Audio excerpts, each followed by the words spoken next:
Hello, everybody. We're Cheaper by the Dungeon D&D podcast. I'm saying that up front today, and here I am joined with Jacob. Hey, yo! Connor. It's your boy, and Jacob. Sometimes DM Adam. Okay. Hi. Yeah, it's me.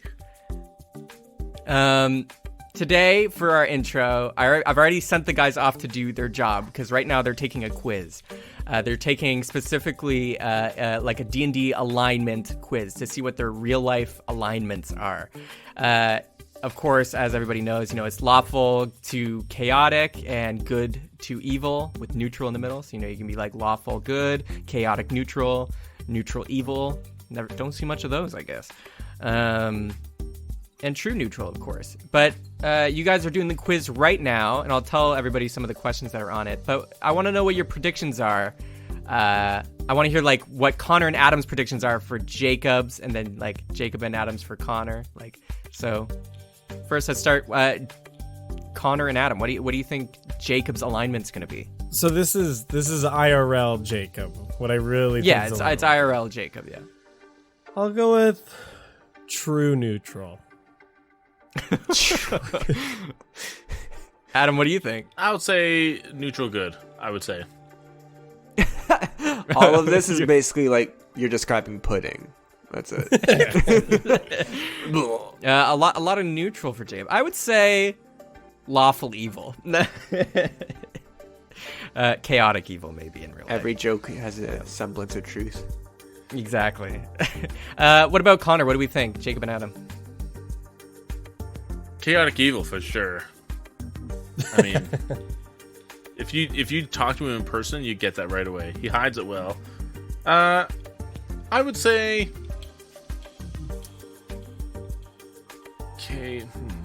I would say lawful neutral. Is this for Connor? Yeah, for Connor. I'm gonna say chaotic neutral. I was gonna say chaotic good. I think that's pretty accurate. I think Connor's chaotic, but he tries to do good in a chaotic fashion. All right, what do we think for Adam, Jacob, and Connor? I'm gonna say for Adam, probably chaotic good for Adam. You know what? I'm right there with you. He's a little wild, but I think he's really got a heart of gold. Actually, now that I think about it, I think Adam's more of a chaotic good, and Connor's more of a true evil, if that's on the scale. Yeah, it'd be neutral evil on the scale, but we'll find out. Oh yeah, so you guys are doing the quiz. Hopefully you're almost done. But some of the questions here are like, it's a BuzzFeed quiz, by the way. It's what's it called at the top, so I can give people credit. If you haven't heard of the alignment system, take this test to find out if you're chaotic good, lawful evil, or somewhere in between. You can take it if you want at home. That's the link title of the article. But like on a scale of 1 to 9, how well do you follow the rules? Connor, what would you say on that one, or what did you say? Wait, sorry, what? Could you rephrase that? It was the first question, like on a scale of 1 to 9, how well do you follow the rules? I actually did a 5 because for me personally, it depends. Like if the rule makes sense in my head, I'm likely to follow it. This is such a Connor answer. Oh my god. No, it is. If I think the rule is there for a good reason, I'll follow it. If I think the rule is silly and over the top, I'll probably try and skip over it. So it'd be about a 5. There you go. Another question lower down is, like, for example, when watching a police chase, what % of the time would you say you root for the person running from the cops? Adam, what did you say? I said less than 10% of the time. Yeah, there's always got to be, there's always those few cases where you're like, go, go, go. Yeah, it's true. Every once in a while, it's like, okay, that guy, he didn't deserve what happened to him. He should have got away. Actually, I saw, there was one time I watched this cop video. It was like in Norway or something. It was somewhere in Europe, but they were like, it was like expert driving on the cops' part, because they were like driving through a park chasing like this person on a bike, and they were like going up these like really thin trails in this car. It was like crazy driving. You just know that Look it up cop on was hoping YouTube. for that day. He was like, man, may there please be a runner one day in a really dangerous area where I can just show off my skills and drift. Like, Dude, he was like drifting. He was going hard. Oh, it was crazy. Like, it was like a dash cam video. This is what I went to the academy for. And one other question in here, for example, before we get to the results. In the Avengers, Thanos wanted to erase half of all living things. Why? Because on his homeworld, Titan, there were not enough resources for the population, and it led to a war and the eventual destruction of the planet. Which sentence do you most agree with? And it's like, Thanos had some good points. Thanos was wrong. Thanos wasn't perfect, but neither were the Avengers. There's a bunch of sentences basically on the position there. Jacob, what did you put for that one? Also, spoilers if nobody saw Infinity War or any of the past Marvel movies for the last 15 years. Batman comes in and kills Thanos. Thanos was wrong, but and that's the answer I put, but he had more heart than any of the Avengers, that's for sure.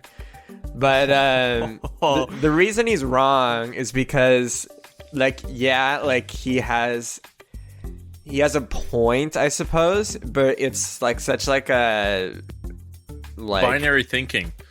Well, no, it's such like it's not even a solution. Like so what? It's basically a delayed negative, right? So his point is like, oh, everyone will consume all the resources and everyone like will die if I don't do anything.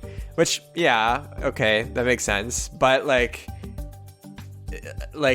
it's all gonna happen again, and he destroyed the stones this time. Like after he did it, people are still gonna have children. It's just, he basically delayed everything by maybe like what, like 500 years? I don't know, but like, Well, I guess, yeah, civilization's still there. It's not like it's starting from absolute zero. No, he's It's just like, basically we just like cut it in half. Like it would make sense if he like hid the stones and be like, yeah, in 500 years do this again. Because, like, all he is delaying the It's just inevitable. so much genocide. It's just like, Yeah, we'll I just mean, do a mass but culling every 500 If everyone years. agrees to it, it might make sense. But, I mean, just, like, this is just how life goes on. The sun eventually will explode. Resources will die out. If we don't move to Mars, we're screwed. This is just how it has to be. Like, sorry. But, I mean, he has more heart than the rest of them, though. Because, honestly, it takes a big heart to think so much about people, but then not really see that you're also making a stupid decision by just delaying things. So we already know what Jacob's alignment's gonna be. All right, let's start with actually Adam. Let's start with you. What did you get? Result. I got lawful good.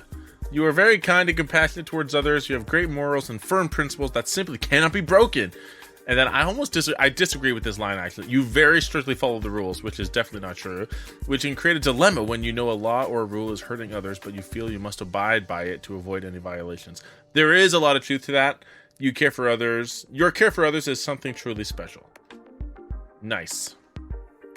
Damn. Yeah, well, I can see it. Wait, what was yours, Adam? Sorry, I just finished mine. Lawful evil, it says. What? You got It's you got so lawful weird. good. Lawful good. Lawful good. Connor, what'd you get? I don't know how accurate this test is, but I got true neutral. Oh, I believe that, actually. That sounds right. That's not bad. Well, if you read the description, I don't think so. It's, you may observe or listen well, taking in lots of information, but you tend not to strongly side one way or the other. That's not true. Every little thing doesn't garner a response from you. When you do act, it's usually on instinct on a case-by-case basis, once you've had a moment to assess the situation. Which, like, that part kind of, but, like... Connor's a flip-flopper, doesn't have any real opinion. Dude, I would say that I actually feel like perfectly describes you, because even with your justification of the first question, it was like, oh, I follow the things that I follow the rules that I think make sense. And so it's like you're true neutral in the sense that you don't react unless, like, it's important to you. I actually You think are yeah. the middleman. Wow, that's awesome. I'll just sit over here with I'm the glad we fence did at this my really. butt. I'm glad we did this really scientifically proven quiz. Jacob. I got neutral good. You have a really good heart, and you just want others to be treated well and fairly. While you've got nothing against authority and you tend to be a law-abiding citizen, you will break or bend the rules if it's required to do the right thing. Nice. Yeah, that sounds right. I think that's how I pegged you. Damn. Puddin'. All right. Well, I feel like these are all somewhat accurate. I'll give you the benefit of the doubt. I'm not a good person. I did mine and it just said perfect. I'm not sure what that nice. means. But anyways, let's move on. Seth is chaotic evil. We all know it. He manifests it in the game because it's illegal in real life. Yeah. Yeah. Man, if I didn't have this outlet. So let's do a quick recap before we get into this. Last 2 weeks ago, I guess, it was quite the ordeal that went down. The gang were imprisoned by Serial in this anti-magic, not barrier, but they were in a barrier of magic with these anti-magic handcuffs on. They were magicless, they were powerless, and they were getting investigated with a zone of truth placed upon them. Unfortunately, during Serial's investigation, she found out that not only is Norman a potentially corrupt hollow being, but also that Darian was constantly lying. But it wasn't actually Darian who was lying. It was Draken, whose strong will to resist it was kind of making Serial's senses go off, since Draken's attached to Darian's hip. Serial confronted Draken and found out that, yes, Draken is in fact the one who destroyed Wesnia and killed a ton of gazers back in the day. And she went, rightfully so, ballistic. She started zip-zapping, punching, light beaming everything with her freaking laser eyes. It was incredibly intense. Draken was seized, Darian was pinned, and Draken was killed by Serial. And Darian, helpless to do anything, was attacked by Serial with the light flowing from her eyes into his, blinding Darian permanently. He is mega blind. So, as wow, as permanently lied just kills me. Yeah. So a blinded creature can't see, and it automatically fails any ability checks that require sight.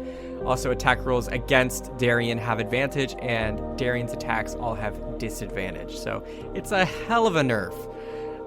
I didn't want to do it, but you forced my hand. You're full of it. I wanted to do it a little bit. But in this crisis moment where Darian was dying, Zippy flipped over, broke free from his anti-magic handcuffs by wrapping them around Serial's neck and having her break them for him. Zippy quickly rushed to action and blocked Norman from the light, giving him a chance to summon Royce and go demon mode. Norman went equally ballistic and started duking it up with the Gazer Queen of the Moon. And they started doing this whole freaking Dragon Ball Z fight. Darian and Zippy left the barrier and everything in the basement, and they met with Crit, who gave them the keys to get a bike, like an Akira-style fantasy levitating bike, to leave this area on the moon and go to their grand treasure place that they're supposed to get to. Norman was fighting Serial, and Crit distracted her, saying that he had Robin, probably the person of interest that can sever tethers that the flock is also interested in, on the back of his bike, and he led her away from you, giving you the opportunity to escape. And you all rejoined, got on the bike, and quickly left. Glimpse the Moon City. You are now driving along an empty lunar surface, sometimes dipping in and out of craters, feeling the flow of that, lower gravity, and you're just cruising along the moon, somewhat aimlessly going in a direction. You don't really know where you're supposed to head to, or where you're going for that matter. The directions weren't given to you. But you are just driving. What do you all want to say to each other? Well, first, in those few moments of silence where everything's just kind of quiet and everyone's just first kind of grappling with their own thoughts, Norm is just holding on, and he's going to start humming to himself. Blinded by the light. Just coming up with a cool song in my head. He's just kind of calming down. Brutal. Norman, are you okay? You, is your demon mode done? By the way, what's the seating order on this bike? I believe Zippy's driving, Darian's in the middle so he doesn't fall off, and Norman, you're on the back. Okay, so Darren's hearing every word I'm singing. So Zip... It's a pretty big bike, but it's a tight fit. Okay. Feeling a little more comfortable that no one can look at me. Yes, I'm good. I'm all back. I'm calm. It's strange. I remember everything, but almost as like a beside myself experience. It's very strange to explain. I'm more curious as to what happened to you guys. Are you guys okay? Did you kill her? Sadly, no. She was very powerful. I tried to subdue her and tie her down. But she packed a heavy punch, and I eventually, when Crit gave us the opportunity to escape, I took it so we could get out of here. Damn it. I wish I could have helped. And Zippy, you feel, because Darian's arms are kind of wrapped around you, we're all on this bike, you feel them tighten. Ooh. A little bit. Wait, Darian, are you... Norman, sorry, it was all just crazy back there, but Darian, your eyes. Yeah, I still can't see. No matter how many times I blink, it's still just nothing. It's gone. My vision's gone. That bitch. She's taken so much from me. It's gonna be okay, Darian. We're gonna get through this. We're gonna find a way to restore your sight. We're here with you till the end. Remember that. And we'll figure something out. And the day I lay eyes on her again. Nice one. Evil. Maybe we'll just go with killing her. Seth, I'm just gonna look behind me to make sure that no one's following us, or if I see anything noteworthy. You look behind and you can see the city in the distance, and you don't see anyone following you. You see faint flashes of light off in the distance, though. Probably Serial. But you also notice around you that the bug, the big blue like caterpillar that's in the city, it's glowing blue. And you can see that the ozone layer that surrounds itself in the city of Glimpse and the outskirts, you're quickly coming up to the wall. Guys, we're running out of road here, but I'm also worried if they see us. So, can anyone cast, like, some invisibility, something? I can cast some pass without a trace on us, but I don't really have anything for running out of air. Well, we'll figure it out, but let's start with the invisibility. Okay. You see Darian, slowly lifts one of his arms off of Zippy, and Zippy, you can feel a little bit of shaking from Darian, like there's some fear coming through. Without being able to see what's going on, but like feeling the wind wishing past us, Darian is definitely freaking out a little bit internally in this moment, and you see him cast a few signs with his hands and cast Pass Without a Trace on the three of us in the bank. You cast it, and you guys disappear. If anyone was looking from ways off, you would just be basically gone. You approach the wall, and you can see it's a thin film of like a blue filter. And you can tell this is where the oxygen stops. DM, do we have any more time to talk, or are we right at that line? You're at that line. You can keep talking. It's just, beyond the line is just more moon. But we have to, hold our breath. Yeah, or find some way or something on your bike, potentially. Guys, I think we should pull over for a moment. Okay, yeah, we'll pull over. And I stop the bike as it skids towards the end there. A little moon dust flutters. I get off, and I make sure to help Darian off as well. Seth, I also have a spell question for you. Sure. I have the spell Haste, which, gives some bonus movement and kind of actions and stuff. Could I theoretically use that on the bike to try and supercharge the engine? I would allow it. Okay. Enough to hold our breath? To where? Can we even see where we're going? No, but in a pinch, if let's say we needed to move a little faster, I could try and use that to give us a little extra boost. But yeah, that's pretty much all I've got. I don't really have a lot in terms of spell utility. I'd like to search the bike for a compartment, and I'm going to say out loud, it stands to reason if this bike was used to traverse, and and if Crit was ever planning on using it to make a getaway like this, he might have been planning for some form of some way to breathe outside of the zone, the dome. So I'm going to search the bike for some compartment or something. Please make an investigation check. I'd try and help Norman, but I'm not going to be... Here, Darren, you look over there. 2 + 4 = 6. Guys, this bike has nothing. Darian fumbles around in his bag for the never-empty margarita and just has a sip, just trying to calm his nerves a little. You are looking over the bike, and you can see there is a satchel, a little bag attached to the back of the bike. You open it up, and you just see there's a hat and some clothes in there. It's a little newspaper boy hat, and some just white dress shirt and suspenders and clothes in there. But that's it. What if?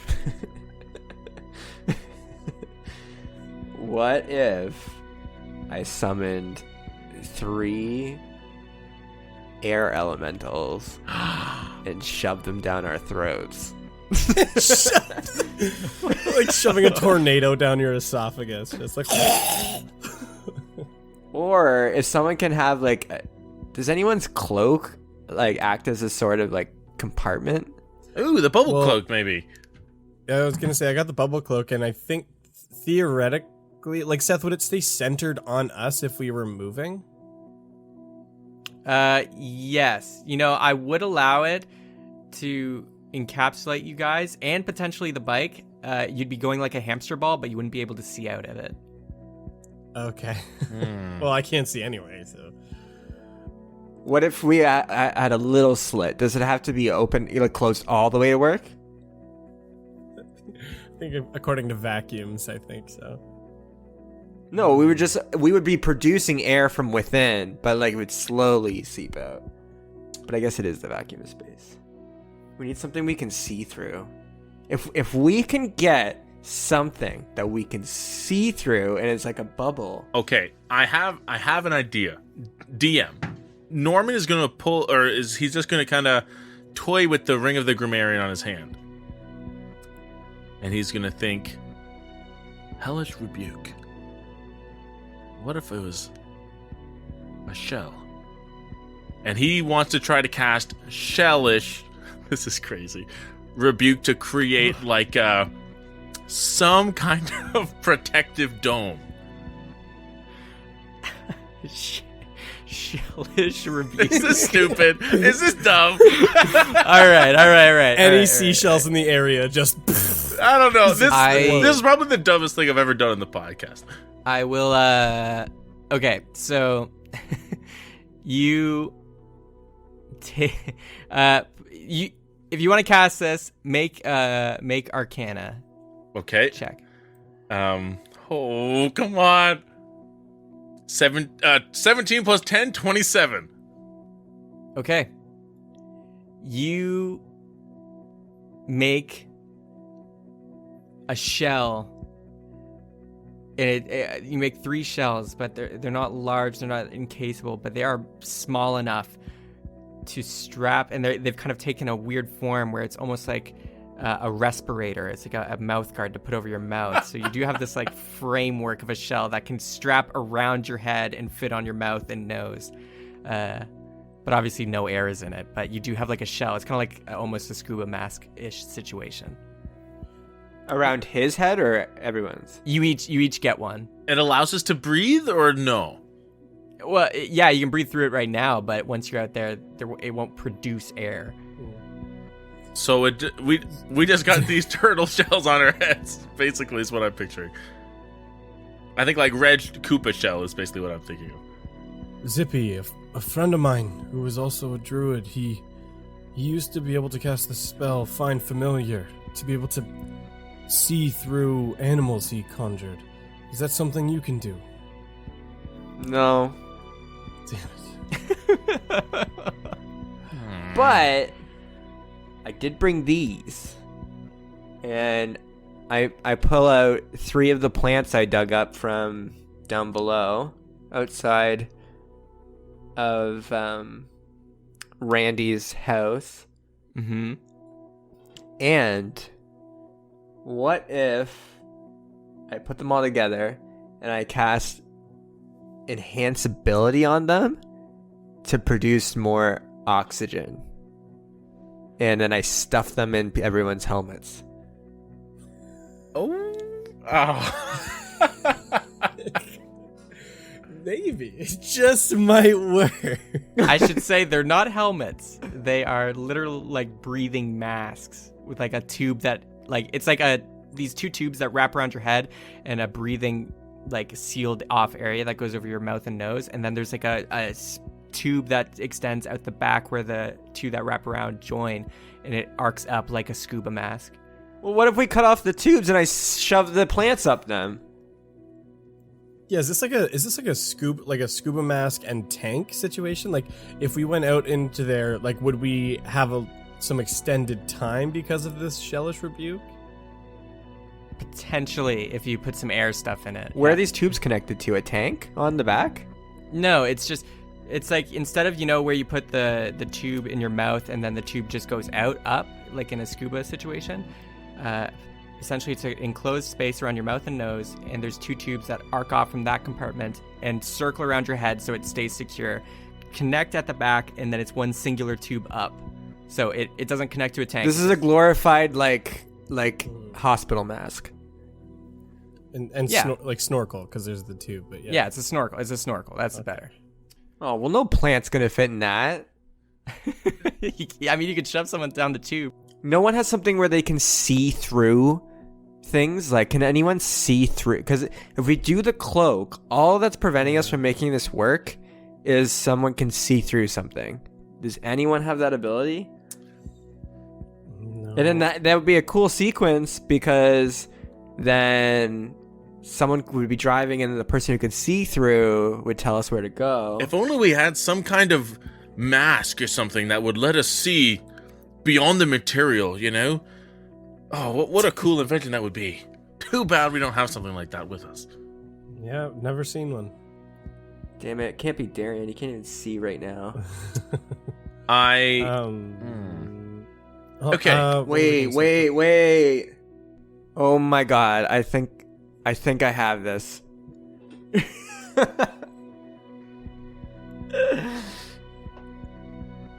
Okay.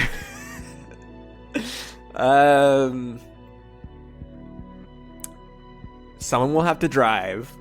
What if we use the bubble that Connor has? I create an animal and we throw it out into the void of space. And then I scry to that animal so we can see a top-down view of the entire map.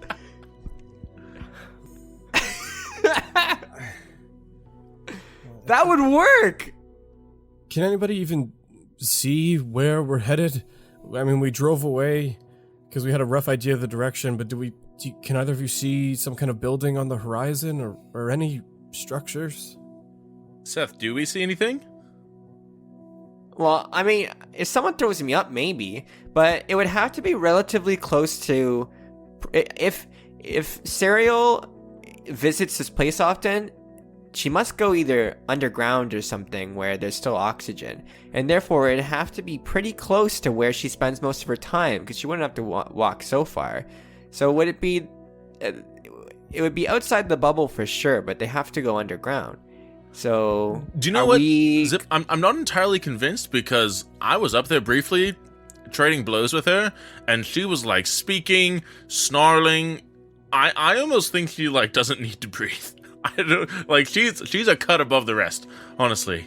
I like where your head's at. I think maybe going underground or something like that is not a bad idea, and I agree that's probably close, but I don't know if she... Just to interrupt quickly to answer your question from earlier. Looking around, you do not see any structures besides glimpse from behind you, but you do not see any obvious structures or anything. It's just moon. It just seems empty to you. Now that you mention it, I don't have a find familiar, but I can summon a lesser demon that you could do your scry on. And it can move with us? Yep. Can you keep control of it? Yeah, it's right out of... actually, sadly, I've only used this once. When we first got to Cool and we were fighting those fire ants, I don't know if anyone was around me when I did it, but basically, I can summon a little Quasit. I call it Quasimoto. He's really friendly to us. But I can summon him with this medallion that I got from Valentine's Void Chest. Well, he might last longer than another animal that gets summoned into space. Yeah, he's a demon, so he may not need to breathe. He might survive out there. And you're willing to just throw him out into the sky? Well, he's a lesser demon, and if I really am from, Royce, and, I'm sure, these are smaller beings. It's like a familiar, If we get the go-ahead, I can summon it. I'm just feeling like if we go out there with this, you're going to use a lot of spells, and the structure may or may not be out there, is the thing. Is there any way to really nail down the direction where that's the only thing we're missing? Yeah, there is, but it's not obvious. You'd have to, use something you got. Is there a compass on the bike? I'm going to detect portal. Ugh. So how far is the range on that again? It's I'm just double checking. I believe it's one or 2 miles. Why don't we just use that to steer? Well, it's not this. You cast detect portals. You sense with everything you have, except your eyes, and you do not sense a portal within a mile. Okay, whatever this structure is, it's not a portal, or if it is, it's not within a mile. Okay, someone just throw me up as high as they can, and I'll see what I can see. I'm going to tie a rope to Zippy's waist, because the gravity's low here. How many times do I have to say this? I'm blind. So I know! I'm talking to the guy with the horns! Who? Oh, me! Yeah, I tie a rope to Zippy. I'm going to say... I'm gonna say, good luck. I'll hold on to this other end of the rope. Ready? All right. Well, throw me up to get some more lift, and I'll see what I can see. Okay. Whee!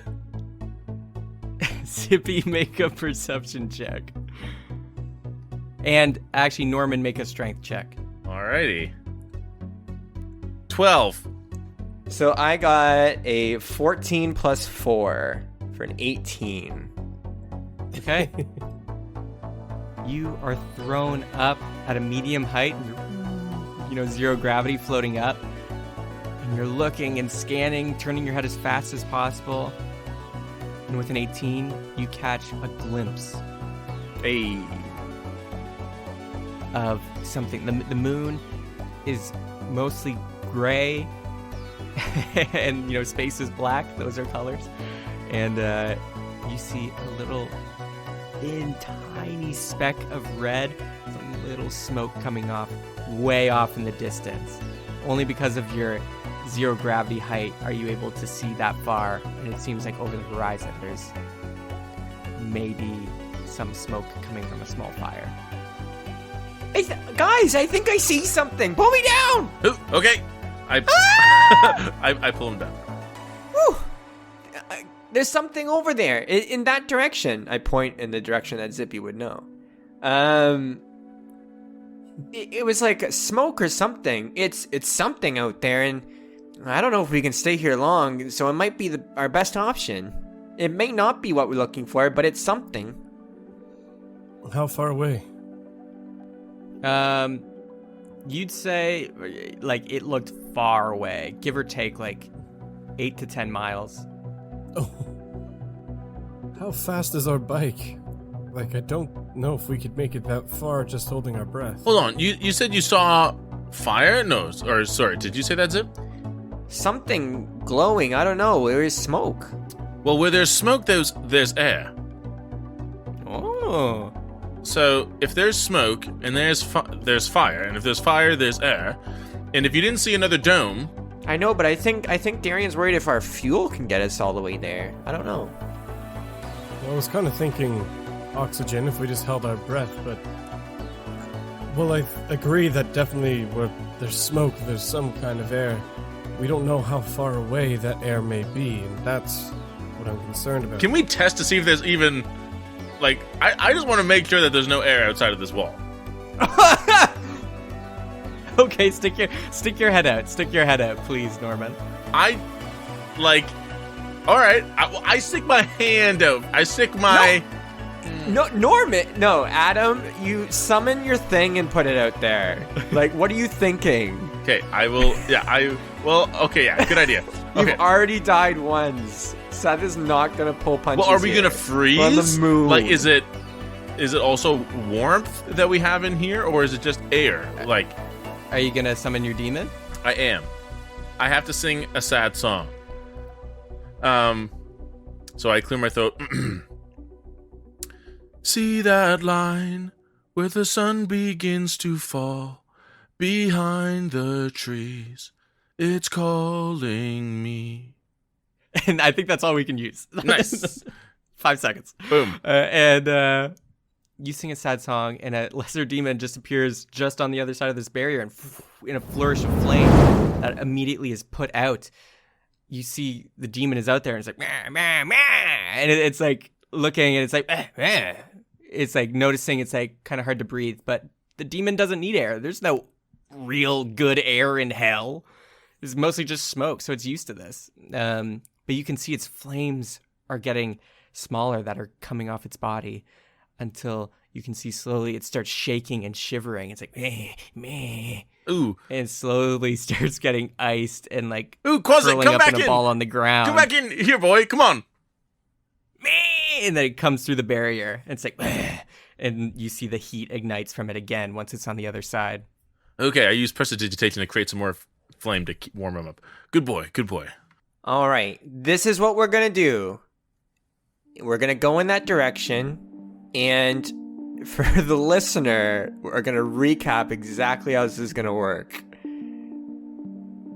Darian's wait, not Darian's not gonna drive. That's a bad idea. So Norman is going to throw his demon dog up and into space. Yes, it will die. I'm gonna scry into it. Darian's gonna use his cloak to make a bubble around our car, and I'll direct Norman to drive it all the way to the red smoke. Is what's gonna happen. Now, I will point out, I really hope this bike can move fast, because the bubble will only last for like a minute. What will only last for? Oh, your bubble only lasts a minute. Damn. Yeah. So I'm just saying, like, so we can give it a shot. I mean, clearly this bike is fast. I'm just saying, like, do we... Seth, can we look at the speedometer on this thing? Do we know how fast it can go? What the frig? How do we do this? You see, the speedometer just has a number that goes 1 to 11. Well, I don't see it, but... Yeah, yeah, right. I have no idea what 1 or 11 stands for on this thing. Honestly, this technology's pretty beyond me. Wait, even if I what could fuel? see. What fuel does this thing work on? Magic. Cool. Look, I feel like this bubble plan is the best we got. I'm not confident we can get across the moon in a minute. It's just like 8-ish miles. In a minute? That's impossible. That is impossible. Well, you can run a mile in 5. So if we're doing like Akira bike speeds, it'll run out before. But like, I don't know, maybe if we just do like holding breath mechanics. We got like a couple minutes on Constitution. Connor, if you're going like 80 miles an hour, like it still takes like several minutes to get to 8 miles.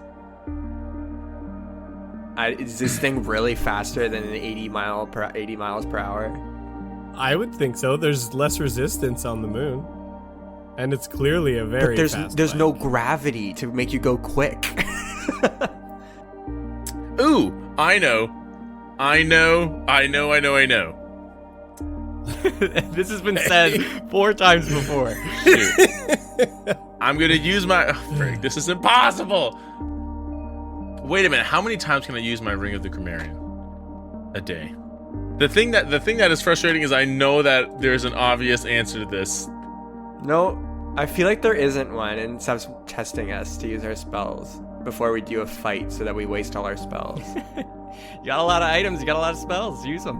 Okay, this is what I think. Oh, I have a cloak of I have a cloak of billowing. It needs air to billow. Maybe it produces air. That's not gonna work. This is what we're going to do, all right? I am going to turn into a worm, and I will eat you all by using my cloak of giantness, and I will slug across this moontop all the way. Oh my And I will not die. Oh my god. Are you serious? That might work. Do you have any kind of like catapulting spells? No, I work with nature. I am on the moon. I know, but I was wondering if there's anything would be like you could like launch something in some way because it's low gravity. So if we just like make us into a pseudo rocket. I don't know. I'm serious about this worm thing though, because the dogs survive. That might work. What kind of worm are you going to become? Something that retains heat, because it seems like the issue is heat. It's air. No, it's definitely air. No, Because the fire went out because there's no air. Guys, Wait, you don't want to become like the bug that you see in the distance? The bubble bug? The caterpillar? Ah. Oh shit! Yeah, that one. Ah, shit. Why did I say anything? Why did I say something? But we can't use it. There's a bubble bug outside there, or there's one around us. that you would Well, transform there's the big into. one. That's the big one in the city. You can see it from the distance. It's very large. Oh shit! Can I turn into that? I don't know. Can't it? I don't think you can. Probably couldn't turn into one that big naturally, but who knows? No. What is an animal that doesn't need oxygen? But seriously, Nothing. Unless you're talking about like zygotes. Seth, what if I used Ring of the Grammarian instead of Bane, I made Lane, and I made just a smooth road that enables to go even faster on the moon. Oh, like a highway. That's a good idea, actually. I would allow that. Yes. Sick. but I don't think we're getting there in under a minute. I know. Okay, but here's the other option. Mage Hand, Mage Land. I transform the moon to a place that can sustain mages. That's not gonna happen. It's a cantrip. I don't think that's gonna work. Seth? I honestly like the idea of the lane Because if it's just like a straight lane, so like, because then you don't really have to worry about the gravity issue as much, because gravity only becomes an issue if you're bouncing off of it, because then you lose No, gravity is traction. an issue because the reason a car moves quickly is because the The friction. drag, right? Yeah, totally. But I'm saying as long as we're not being disrupted in that by like, you know, the environment itself and it's a straight shot, we would like really reduce that. So do we have anything that could make us heavier in some way? I like the lane idea because I think we can hit some pretty crazy top speeds, and I want to know. This is all theoretical, though. Totally. I totally want to see it. Because we still don't know how fast this bike. When we were driving, Seth, away on the bike, like I'm sure Zippy was punching it. How fast were we going? You were going like 60 miles an hour. See? Dang it! Could he have gone faster? That was like at an 8 on the 1 to 11 scale, yeah. Oh, okay, that's like an 8 though. So what happens if we go up to 11? Hold on a second. What's 60 divided by 8? Oh my god. 6 divided by 8? Well, it'd be... It's 7.5. Yeah. So times 3 plus 60. So we could go 82.5 miles per hour. Top speed on the bike, going to 11. Which is still not 8 miles in a minute. But Seth said I could use haste on the bike, which would give us double movement. So we could actually go 165 miles per hour. And maybe we get one extra breath in the Shellish rebukes. So we could hold our breath twice. If that gives us one extra breath. Yeah, we can, and then we have the bubble as well that would extend the time. So if we like wrote out the bubble for the first minute and then took a breath. Took a breath from what? In the bubble will have air. Yeah, we'll have bubble air for the first bit, and then we take a last breath after the first minute. We got a straight shot because We of the would freeze lane. to death. It still takes time. It's not instantaneous. So, it takes time for for a demon dog that's already burning. For people who are just skin people. With your top speed hypothetical, you could in a minute get like 3 miles. Okay, so then we could, if we lasted, let's average it out between 8 to 10 so that we'd need 3 minutes. So if we did 1 minute in the bubble, that's 1 minute covered. So we'd have to figure out 2 minutes. You said we could go 3 miles in 1 minute. Yes. Yes. So if we average out the 8 to 10 to 9, if we average out the 8 to 10 to 9, that means we would need 3 minutes total going top speed on the bike. But you're saying we have to hold our breath for 2 minutes.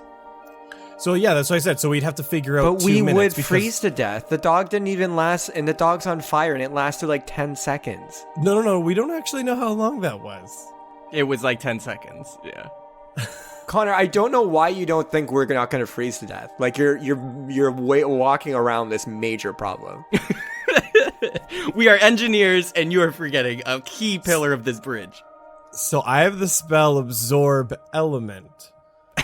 Oh my god. I could absorb the gold. Okay, we're going back to the worm idea. I actually think that might be the best thing. If you turn into that giant bug, Do you know a space worm that's gonna that you'll survive all the Why way can't I across? turn into a giant demon dog and huff it? You know? just turn into the blue bug. Just think about how long it's gonna take, and we still have to survive. Space bug, man. It's got to be the space bug. No, you'll survive because I'll inhale tons of oxygen because I turn huge. You remember how huge I turn? It's more than enough oxygen for you to have. But we're going to lose the bike if you turn. What if you just became a small version of the space bug and then went big with your cloak? That way, if it's a weak enough of a creature, you could become it. Or if he did the small version of it and it created just a bubble small enough to block us, and then all three of us could still be on the bike, and Norman could drive with the lane. Wait, say that again, Connor? Because that, What? Yeah, say that So again. the beetle thing that you would turn into that creates that like bubble shield, right? Like in the middle, that's what we're talking about. Mm-hmm. Yeah, so if Jacob transformed into it in like at his current size, so he's not going up a size, that means he could still ride on the bike with us because the beetle thing doesn't move. Like, so I'm assuming that he's going to be in a static form when he turns Right, into you'll this. hold it on your lap kind of thing. Yeah, so I could hold him while Norman drives because he's got eyes, and then he uses that lane, like his lane, whatever, grammarian switch. So then we can just have a straight shot to that fire, and then hopefully in Zippy's smaller form, so he doesn't need to be a giant, the bubble will be big enough to cover at least us on the bike. But you guys still don't. I'm the one who saw the direction, right? I wouldn't be able to communicate with you.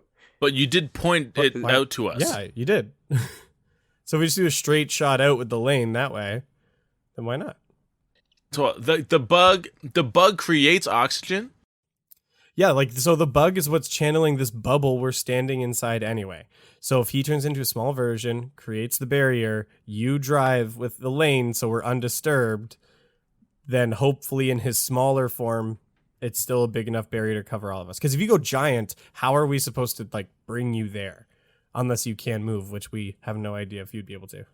Well, let's see if Seth will even let me. Like, this thing is still pretty big, I thought. Like, Seth said it was like a giant gross bug. I mean, like, we can solve this in one quick way, is just to try and transform into it. All right, I'll try. I'll try. Zippy, you get on all fours, imitating a slug as best you can. You've never transformed into something like this. You've seen it from afar, but you're gonna try and tap into your druid powers so hard. Nature powers, where like, apparently that extends all the way to moon nature. You're thinking about the moon. You're thinking about slugs. Basically, your mind is just flashing pictures like a slideshow of like the Discovery Channel. And you're just seeing lots of animals in life, and you're like, be the slug. And you can see his fur starts sinking into his body. Norman, you see this. And Zippy, you're still closing your eyes. You're like, come on. And you're transforming and trying so hard. Give me an animal handling check. Norman, is it working? I can't see. 1 second. He looks the same as he usually does. I got a 16 plus 8 because of proficiency bonus. Oh, That's not bad. a 24. You're proficient in animal handling? Yeah, I know. Wow. How do you think I run the Rizzy Ray race? This is actually not bad. All right, I was expecting way worse. All right, you're huddling, and then you slump over, and you're a very small, just blue slug with these little like prickly, like crab-like legs, like a centipede underneath your body, and you're there. You could fit in somebody's hand. And I'm making an air bubble? And you can tell, like, farting from your body is a little air bubble that could act as, like, it would cover somebody's head. Ooh, okay. This is enough. Guys, this is enough. And you're wearing your little cloak still as your little slug form. Okay, don't go mega size just yet. I'm going to pick him up. And, ooh, hi, little guy. I'm going to kind of, like, pet him. And then I'm going to put him on my shoulder. So that his air bubble is encasing my head in my mask. Is the bubble big enough, Seth, that if it was like, let's say it was like hugged in between me and Norman, could it like just cover both of our heads? If you were like putting your heads, like if you were resting your head on Norman's shoulder with slug Zippy on top of like yours and Norman's head, yes, I would allow it. Hey, fan art of this immediately. I want this, please, everyone listening. Okay, Darian, this is how it's going to work. Zippy turned into an adorable blue little crab slug air-producing thing. He's right here. You can feel him. See? This is him right here. So just don't make any fast movements. He's very squishy, very delicate. I'm going to put him on my shoulder. And you're going to have to... Actually, no. Yeah, lean your head on my shoulder. And... Okay, that right there. Yes. Now... Are we on the bike right now, or am I just leaning on your shoulder? No, this is practice. This is just practice. And so... Yeah, okay, but now we got to be facing the same way, because that's how it's going to be on the bike. And so I need you to wrap one arm around me from behind, and then... So I'm Big Spoon. Yep. Ooh, nice. And it's warmer this way. And you forget how chilly it is on the moon. This is nice. And then, so wrap one arm around me. Not so tight, Darian. And then, Darian, not so tight. Oh, sorry. Darian. Oh, okay, sorry. Cool. And then you have to... I'm going to be steering, so you got to hold this bug on my shoulder while you lean your head on my shoulder. And that's going to keep us breathing until we get there. What do you think? Yeah, I mean, I think as long as you do that, and you mentioned that lane spell, I mean, if you do that and we got a straight shot there, so we're not bouncing around, I think we'll be okay. Okay. Zippy, make like some kind of bug affirmation that you're on board with this plan. I heard that. I'm going to take it as a yes. I'm gonna use my Ring of the Grammarian to try to, instead of Bane, this is my last Ring of the Grammarian spell for the day. I want to cast Lane and try to remove in front of us any pits in the road, quote unquote road, the texture of the moon, the surface of the moon. I want to create a smooth lane so that our bike can go as fast as possible on the moon. You see beneath you, the moon surface kind of smooths over, and you can see somewhat of a road is paved in front of you up to a certain point. But as you move around, you can see it's like the path, the lane will continue to be created as you drive, but it also be taken away from behind you. So it's like just a little patch of lane that'll just follow you. Okay, so this is a concentration spell, so we got to go right now, and I can't lose focus. Darren, you ready? Yeah, maybe let's try and let's accelerate into the barrier so we can try and reduce the amount of time we're going to be out in this freezing cold. Okay, here, I'm going to help you get on the bike. It's right here, okay? Give me your hand. And yeah, so we're not using the bubble now, right? Like we're just going to use this and hope everything goes well. Yeah, we're using the air bubble, not your cloak bubble. Yeah. A lot of bubbles, but cool. Bug bubble, no cloak bubble. Yeah. And now we got these cool driving masks that don't do anything. Shellish Rebuke was a waste of a spell. Okay, cool. Let's do it. You guys get on the bike. You help Darian on Norman, and you strap in. You're holding the steering levers. And Darian, you lean forward, rest your head on Norman's right shoulder, and you're balancing Slug Zippy in between the two of your heads. And you're holding on tight. It's the most awkward positioning you can imagine for this. I've only got one arm around Norman, and I got the other hand on Zippy because I really want to make sure he's not gonna bounce off or something by accident. You hear the engine. Before I go, I'm gonna sing a song of inspiration to Darian. Okay. Okay, and I'm just gonna say, I'm gonna say, low rider, drive a little smoother, do do do do do. And that's the 5 seconds we can use of that. And I inspire him in case he needs to. Yeah, cool. The engine roars. The lane before you is forged. You know the general direction. Here we go. 3, 2. Hold on, Darian. 1. You pierce through the air bubble. You see your little demon left behind just going like waving you goodbye. Quasimodo!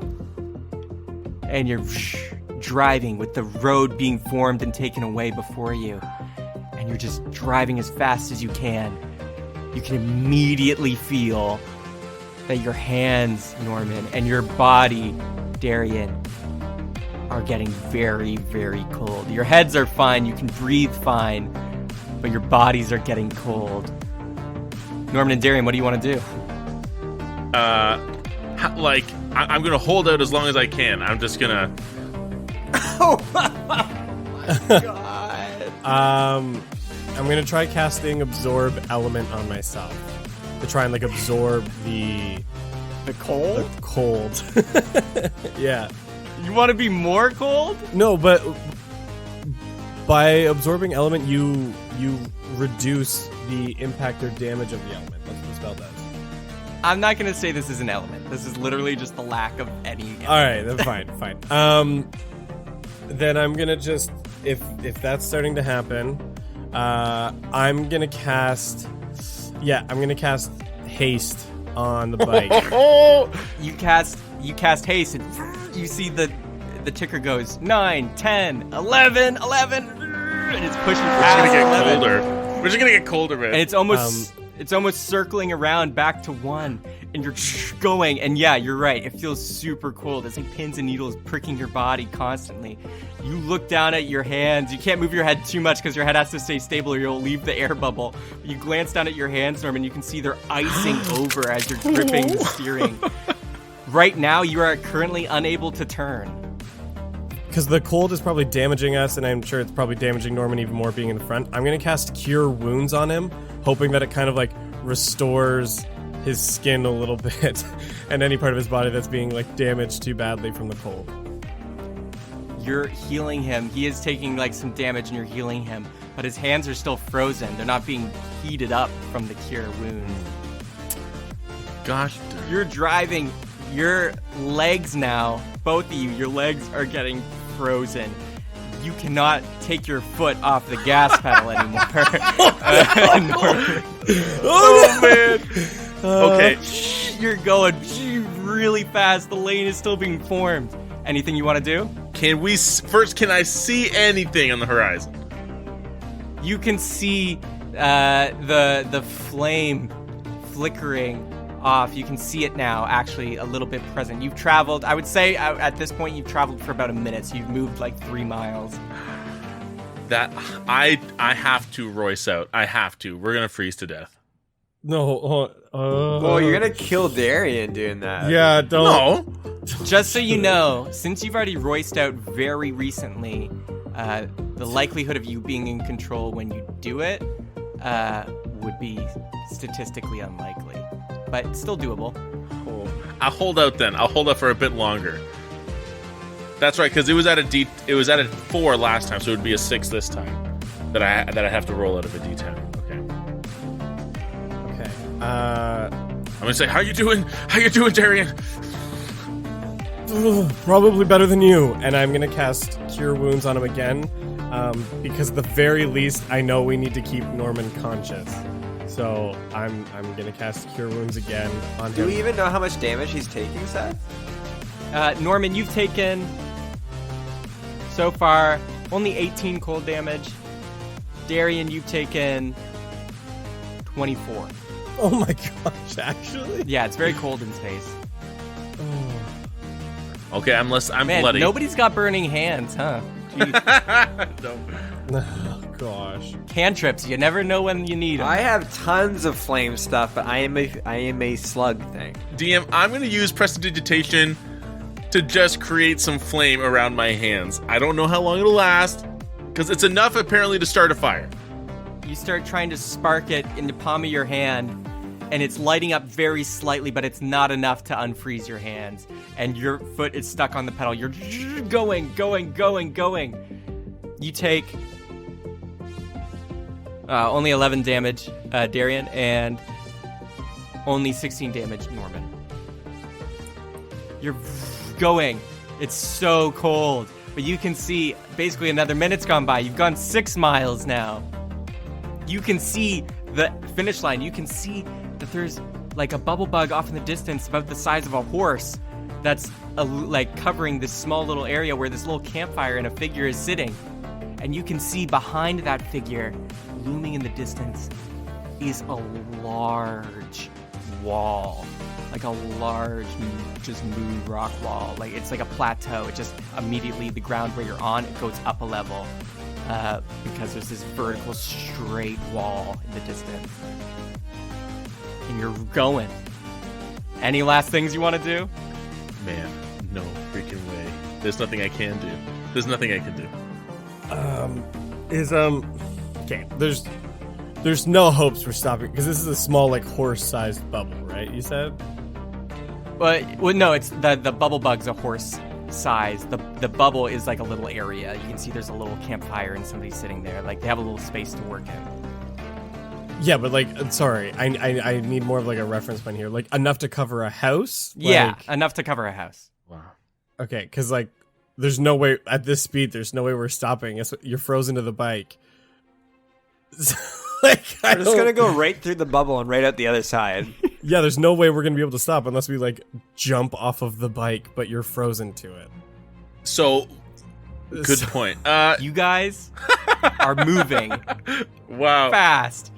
One last time, you've angled it and you can't turn. Do you have any last spells you want to cast? I'm gonna just presume by your narration, Seth, that Norman just relayed that to Darian. How tall is the wall? You can see this wall is like 300 feet tall. It's massive. It's like 300 feet tall. I can barely speak. I was hoping we could kind of like boom our way. It's over. okay. I got this, guys. Let's just head for the bubble. You are heading for the bubble. One last time, you're taking damage. You're really feeling cold. Your bodies are frozen. You cannot move anymore. It's like you're encased in ice. I think this is where. So haste, after the spell wears off, the creature would take a round of exhaustion. So I'm gonna drop haste. Okay. And hope that exhaustion is going to greatly reduce the speed of the bike. Okay, Darian, you drop haste. You can tell the speedometer is coming back to 11. You can see it's coming back to its normal speeds. So it is slowing down, but you're still going pretty fast. And you're all going to take, well, Darian, you're going to take 20 damage. Oh. Norman, you take 22 damage. I am beyond bloody. I'm like extraordinarily, I'm like slouching in my seat going, this is not going well. Well, you can't sludge because you're frozen in your posture. I'm gonna I'm gonna cast Cure Wounds again. So some back health for you, Norman, because it's you actually got 21 health from the 3 Cure Wounds. Okay. Wow. Norman, I want you to roll a 1d100 real quick. Okay. 7. Okay. You did not, when you started driving, I was going to give you a very slim chance that where you were pointing and where you were steering towards was like dead on. But since your hands are frozen, you haven't been like turning or anything for the last little bit, you're going to miss the mark. You're not going to hit inside the bubble. You're going to be off to the left a bit. You are driving by. You all like turn your eyes slightly. You like can move your heads ever so slightly, but you can't go too far else. Your heads You've will be killed us. out of the air bubble. You see, you're going, and you can see a figure in the bubble gets up from their stool because they hear the motorbike coming, and you can see it's this large hippo man with this huge like, you know, beer belly gut with these thin little legs, and they're wearing this like cowboy outfit, and they have a little cowboy hat, and they look at you guys as you're like frozen driving over, and he unfurls one of his he unfurls his like cloak, his overcoat, and pulls out into his finger something that looks like a pistol, and he points it at you while twirling it real cowboy western style, and shoots it, and you can see it's a grapple gun. And as you start driving by and you're like, bye, like driving by, the grapple gun latches into the bike and it starts arcing wide. Any last cure wounds you want to do? I'm gonna... Frick! I'm going to cast one more Cure Wounds to try and keep him padded as possible. All right, do that. And then I'm gonna cast the bubble. I'll let you do one or the other. Okay, I think he's gonna pull us in. I think he's pulling us in to help us.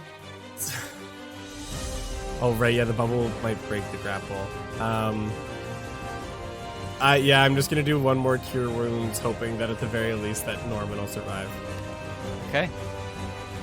So that's another 5 health for you. Norman, you take only 14 damage. Darian, you take 18 damage. You see, you're freezing and freezing. Zippy, you're just kind of like on top as a little worm. And you see he starts like pulling you in, and you guys are spinning. He takes out underneath the other side of his overcoat. He pulls out a lasso, and he like hog ties the bike as it's like swirling around on another pass. And you can see the lasso gets caught up in the magical tires and stops them from spinning. So it's like, and he like pulls you in to the bubble. And the car, he's like, get off the bike. And he like elbows you guys off, and you fall onto the floor. And you can see he just like rips out and like rips up the gas pedal, not breaking the bike, but he stops it from moving. And you guys fall to the floor, and you're like slowly de-thawing. And you see stomp, stomp, stomp. You see a head like peers down, the hippo face, scarred and bruised. He like lifts the front of his cowboy hat up, and he's like, "Oh, friends of Zippy's. I heard of you guys. Impressive work at the Baroga Spire. Fan of your work. Where's Zippy, by the way? And where were you guys earlier when I was talking to him? Whatever. Warm up first. We'll talk in a sec." And that's where we're going to take a break.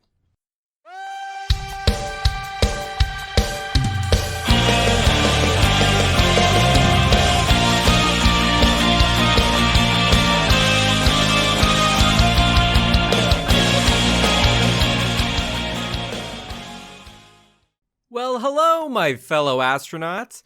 It is me, Seth, here for mid-roll. Yeah, so I'm going to start up front by saying, you know, we try to be as scientifically accurate in this show. And I still think we've achieved that in this episode, given all the probable feedback we're gonna get on the guys' plans and how space works, and fire and air. I want to let everybody know who criticizes us that you're wrong. It's my world and my rules, and we're gonna just make it even more accurate in the second half. But I thought it'd be fun here to say, because internally, I think once we finished recording this episode, we all kind of looked at each other and were like, "What did we just do?" But I wanted to open the floor to all you cheapskates. If you have a critique of this episode, please email it or DM us on Twitter about our scientific accuracy with what we pulled off in this episode. And we will address it in the opening bit of the next episode. So if you got any scientific critiques, we have a surprising number of physicists who listen to our show. So if any of you have any things you want to share with us, maybe pats on the back are welcome as well with how good we did. Then that would be great. So please message us on our social medias, Facebook at Cheaper Dungeon, at Cheaper Dungeon on Twitter, Cheaper_Dungeon on Instagram. Google us, you'll find us. You can send us a thing there, or you can email us at cheaperdungeoncast@gmail.com. Let us know, and maybe we'll read your submission in the opening bit for next episode. We'll see. But anyways, I'm just putting the challenge on the table, okay? But other than that, let's get into the real announcements. First off, legend tier patron Randy. Randy, thank you so much for being a legend tier patron. Thanks to all our patrons, but especially thanks to you because you're at the legend tier, and I am contractually obligated to keep shouting you out until you die. So Randy, here's another one for you. Add it to your bucket. And thank you again. I feel like I'm getting even. I'm sorry, Randy. I feel like I antagonized you a little bit in this one. You're not a villain who's keeping us locked away, forcing to do these for you. It's more maybe the other way around. Anyways, thank you so much. Other updates, please review us on iTunes. I've said it every time, and I'm going to keep saying it because it's extremely helpful. It's one of the main ways you can help support the show, besides Patreon. If you don't want to become a Patreon, though, I would suggest the $2 tier, where you can get into our Discord community, where we actually play one-shots with our cheapskate patrons. And we also do like Jackbox game nights, and you can just hang out with the cast and really cool people. So go check that out at the $2 tier. Or if you want, at higher tiers, you can get full access to download the music we make for the show or our musicals. Or bonus episodes and bonus content that we have. We have full one-shots that you can listen to at the $5 tier. So go check it out. If you want a free community to go hang out, though, and you don't want to pay any money, I don't blame you. But it helps us a lot. But if you want to have a free community to go hang out in, go to our Reddit.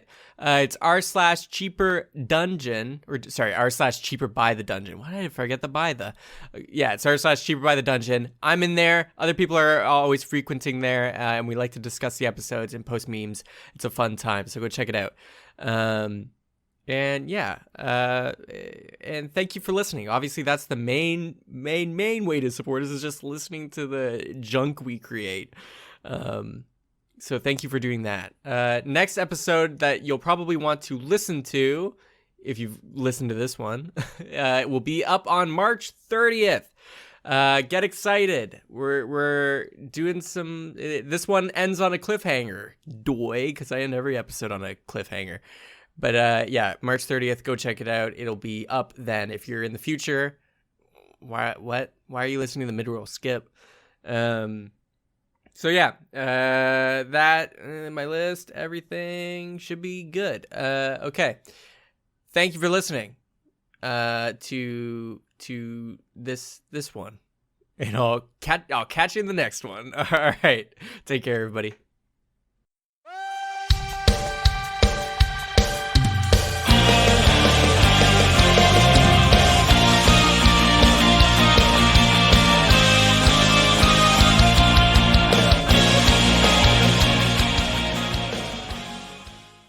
And we're back, and we're breathing and warming up on the moon. Darian and Norman, you're still basically like spooning each other on the ground, de-thawing.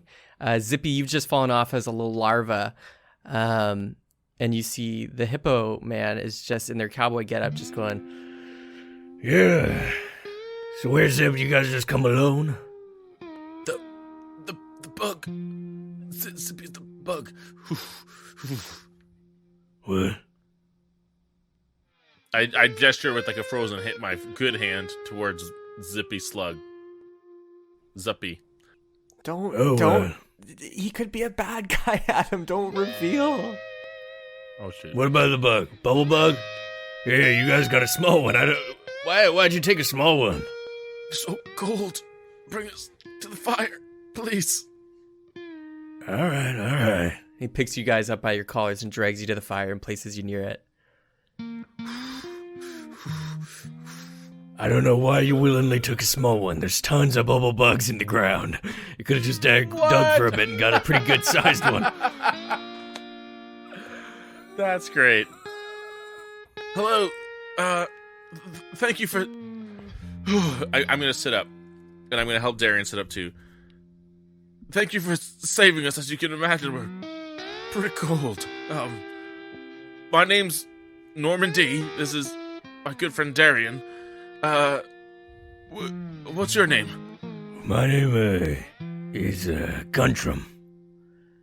Guntrum's my name, and assassin business is my game. I'm sure Zippy already briefed you on that and everything. And who... No, he hasn't briefed us on anything about that. Oh. Well, I don't blame him. I'm just here to do a job, and you guys are doing yours with ammo. So I don't like to cross wires.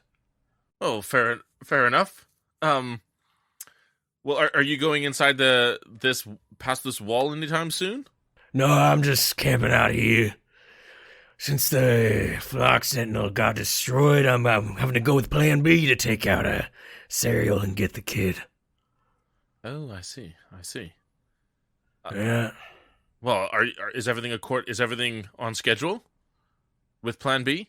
Yeah, well, been up here a week, surviving. I'm waiting till they get all comfortable. They're all still on edge last time I scouted. Once they let their guard down, I'll go in, cut the throats, leave, get paid. And you presume to do that by yourself, on your own? Yeah. That's how I do it. You guys should have brought a chameleon kid up here. I could have used him again. Right, of course. Yeah. Sorry, when did Zippy meet you? What's the relation? Oh, down at the pad in the ruins. I met with Zippy, a Mohawk helmet dude, and we planned out. I'm going up here helping the flock since they hired me, and you guys are doing your distribution, whatever stuff. Mutually beneficial. The Mohawk description, does that ring any bells for us, Seth? That's the guy with the double glaives that you fought down Right. there who's Okay. moving the crates. Right. That's correct. Sorry, my brain's still thawing a little bit from that. Thank you for you stopped us, right? I'm sorry, I can't actually see, so I don't quite know how we stopped. Yeah, well, I assumed you guys were coming up here to get your base camp sorted, but sorry, I haven't finished the job yet. I'm not usually late, which is pissing me off. Oh, well, don't sweat it. We're all under intense deadlines right now. In fact, we actually had a bit of a hard time getting up here. There was a bit of a kerfuffle. So things were close. So the timelines are all a little bit jumbled. So, don't beat yourself up and take as much time as you need. Oh, yeah. By the way, how did Chameleon Kid do in the Tournament of Ganala? Yeah, he needs to give me my bag of Blizzard back, because that's the only way I keep my drinks cold. As far as I know, he was doing great. Last we were there, we had to duck out a bit early. But as far as we know, he looked promising, for sure. Yeah, well. Anyways, yeah, sorry, I guess you gotta go back down or something, because we're not ready to let you guys take over, but... Yeah, well, we'll relay that information, but again, do you know what? It might actually be best for us to take a rest here first, just because in this current state, we're not good to anyone, you or anyone else. So we first, before we do anything else, might take a moment to rest. Go ahead, do your thing. Just out of curiosity, we haven't been out this far before. Have you seen any odd structures nearby? Anything of note, or just a lot of moon rocks? What are you talking about? There's just a glimpse and then the ruins on the other side. Just out of curiosity, you've never gone into those ruins to explore? Out of boredom, perhaps? No, not for me. I'm not a greeter. I don't go there. I see. That information might be valuable to some other people if you ever had some spare time like you do right now. What? If you ever, while you were waiting for things to calm down in the flock, if I were you, I would go into those ruins and try to find some information. That way, if you ever ran into greeters, who probably frequent here from time to time, you could just sell them that information. I'm not interested in history, and I'm not a librarian. I make my money, killing folks, so... You mentioned the ruins outside. On the opposite side of Glimpse from us, or... Oh, yeah, sorry, Darian, there's a huge wall right there. Yeah, is that what you're referring to? Yeah, once you scale that wall, your bike should be able to do it easily if you're heading that way. Are you guys heading that way? I think we may just while things are kind of cooling off in the city and you wrap up what you need to do. Yeah, well, good luck. Hey, once you're past that wall, then you enter the dark side, you know. Before we do anything else, would you mind just I'm a bit again, we're all a little tired. Would you mind helping us find a couple more of those blue grubs? Just because, you know, this one here is only one. We won't be able to split up. Alright. Sure, I guess I do owe you guys earlier. And he pulls back his overcoat and has his own little bag of holding. And he pulls out a shovel and he throws it to you, Norman. Wow, you're gonna toss it to the guy with one hand? You can't. I mean, fine. I do my best to start digging. Any tips? Just dig deep until you find one. They're usually a little bit of the way down, then you find a real juicy one. Okay, I'm DM. I'm gonna try to find 2 or 3. Okay. Just a point of clarification. Could you remind me, I think I bumped my head a little bit on the way in here. Is it just Serial you're planning to kill, or is it everyone there? The flock said, kill Serial, take the kid. All right. Could you do me a favor when you do that? Tell her Darian says hello. Oh, boy. I don't deliver bloody bullets, but, I do owe Zippy one. So, friend of Zippy's, tell Zippy I say debt paid, and we're square. Will do. Wow, this is crazy. Interests collide. Holy. Norman pauses as he's digging when he hears that, but keeps going after a moment's pause there. And I keep digging. Okay, you dig deep enough, and I won't have you roll because you did so well getting here. But you dig deep enough, and you do find there do seem to be some, thin tunnels, and you can see some larger, almost like backpack-sized larvae as you dig. You've dug quite a bit deep, you've been digging for a bit now, and you can all take your, short rest if you'd like. Yes, please. Just a little side note. I know you're not making me rest, I know you're not making me roll, but I rolled it in advance, and we don't have to use this, but I did get a natural 20. And it would be skipped on me. You find 3 juicy bubble bugs that will strap on you. Their legs will, hook around your shoulders and strap on you like a backpack, and it'll give you full body coverage. Amazing.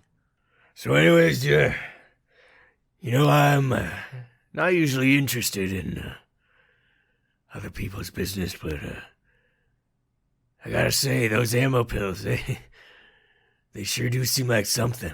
I'm warming up to the idea. Yeah, they're really something. The way that they alter what you can do is crazy. Crazier even more is the connection they give you to each other and to like a hive mind. It really is something else. Oh, and I have to ask, how do you do the Baroga Spire? Oh, I mean, that place is heavy security, especially around the Grand Treasure Clue. Of course we can't tell you that. From professional to professional, I'm sure you understand. Fine. I mean, if we told you, you'd have to tell us something that only you knew as well. Want to know how to kill a man in 3 different ways? All Guntram originals? No, it's okay. We have our own ways. Tempting, though. All right.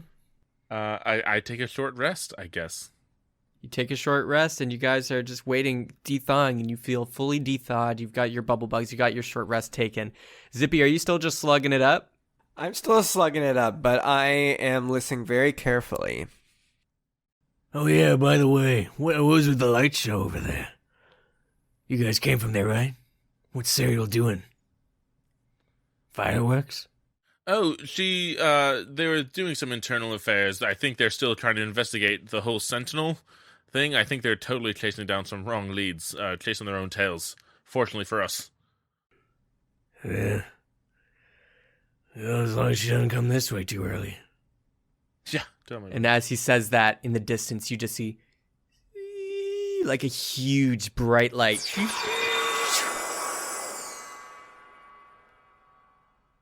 and then it fades. Huh? Damn. Maybe she's trying to signal somebody back on home. Interesting. Who's she trying to talk to? I don't know why else you'd be burning so bright. I've looked at the moon for a while prepping for this and never saw lights like that. But I know gazers are, tough targets. You've killed a gazer before? No, but I know someone who has. Or at least they said they did. Who was that? Felix? You guys probably know him, right? Not really on a personal level. Yeah, well, I wouldn't. He's a shifty motherfucker. Sounds like it. I feel like to be the top known greeter, you'd kind of have to be. By the way, how long does Zippy's animal last? I think it's 8 hours. Yeah, so he's still good. Okay. Well, I love the company if you guys want to stay a while. I'm going to be here probably for another 2 days before I make my move. Want to play cards? Or like an improv game? Or, I don't know, something to pass the time?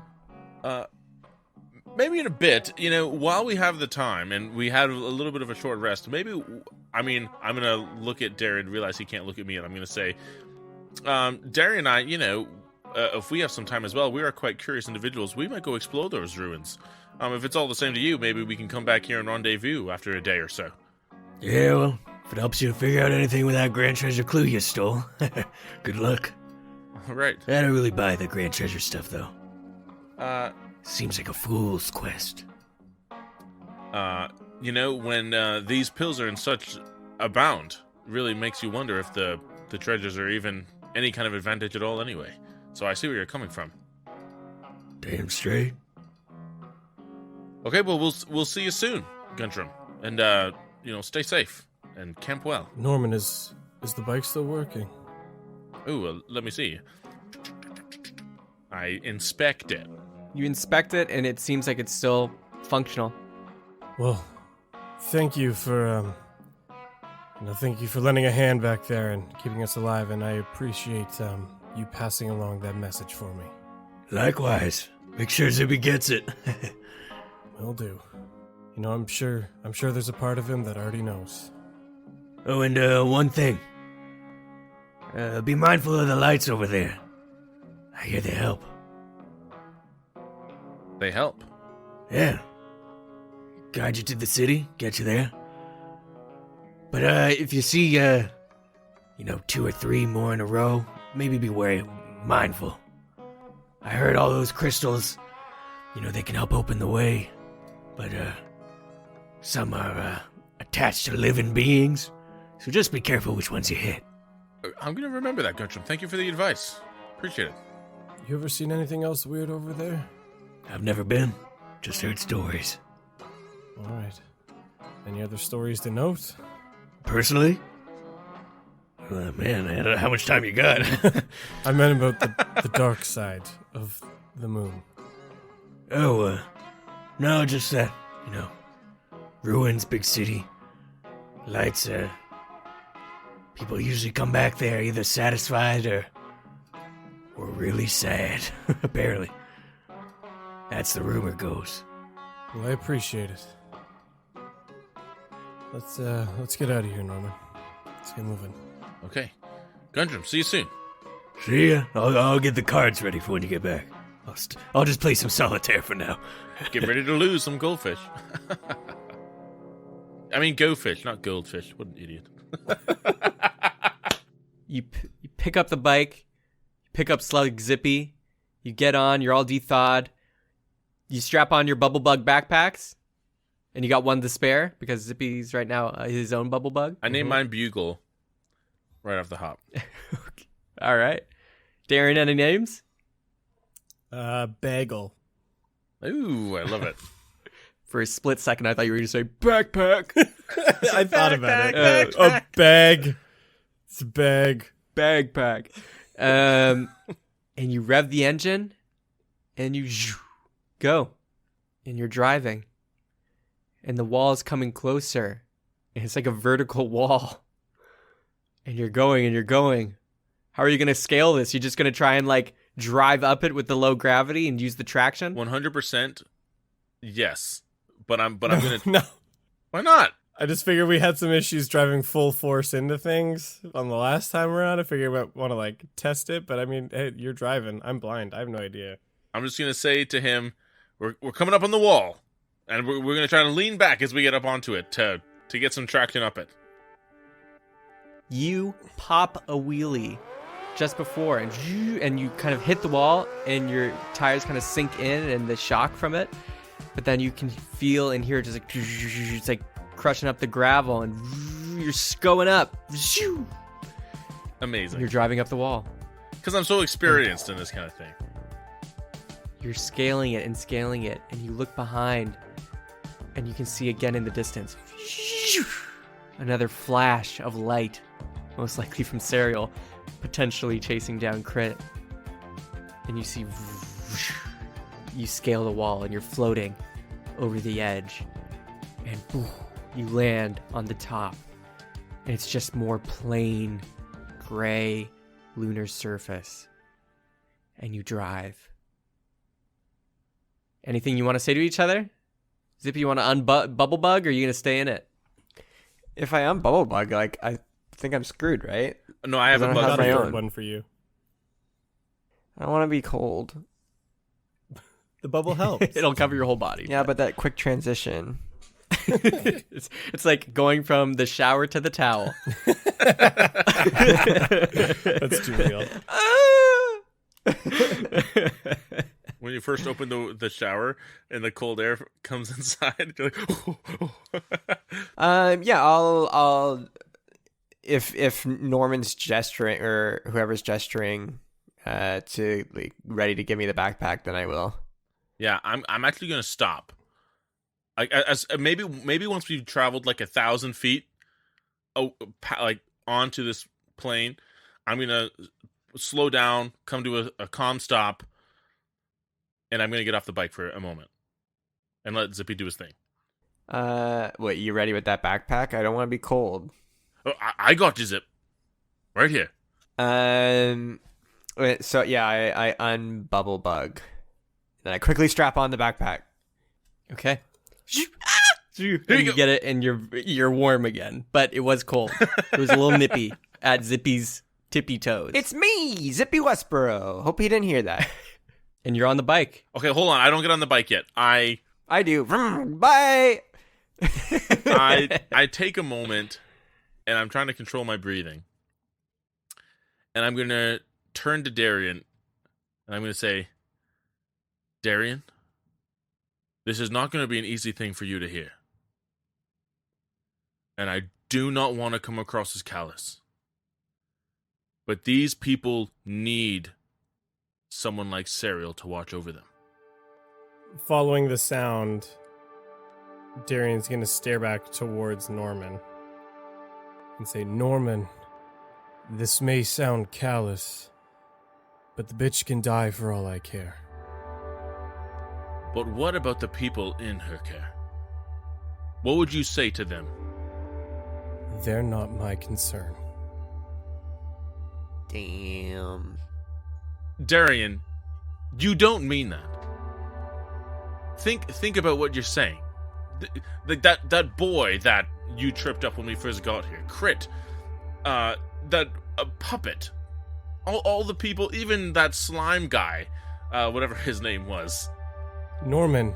No, that wasn't his name. It was something else. No. Norman, don't pretend like you care any more than I do. You left Crit to die by Sariel's hand as he tried to escape with the boy. Were you chomping at the bit to go rescue them? No. I left to keep You ran away too. Back to us, and we left. I left Your to priorities give are us in a your chance. actions, not in your words. And we're all here, so clearly they're not our concern. My primary concern is keeping us alive. And so is mine. But what you're doing... Let's find these ruins, find the clues, and get back to save our friends who we left to die. Darian, what you're edging onto something that is not like you. We can't save everyone, Norman. I'm going to pause a moment. So pick who it's going to be. You know, you sound a lot like a fish I used to know right now. Well, maybe that fish was smarter than I realized. Darian. He was cunning. There was wisdom in some of the things he said. And he certainly had life experience, but you know this is not the kind of man that would rule the Feywild. All the rulers of the Feywild have done at this point is to get everyone else killed. So why would I want to be like one of them? Well, you're on your way. I don't believe so. Or you know what? No, you're right. Some will die. Because that's the world we live in, Norman. And I'm tired of accepting a fairy tale that nobody will. Or that we can magically save everyone. Because you know what? We can't.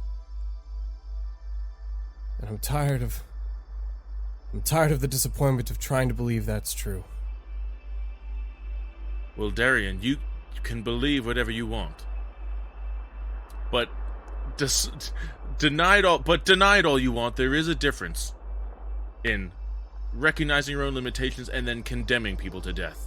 And when you encourage someone like Guntram back there to further pursue their goals, to kill someone who's protecting hollow people, you just have to know, as a friend, I'm letting you know, if I can stop that from happening, I will.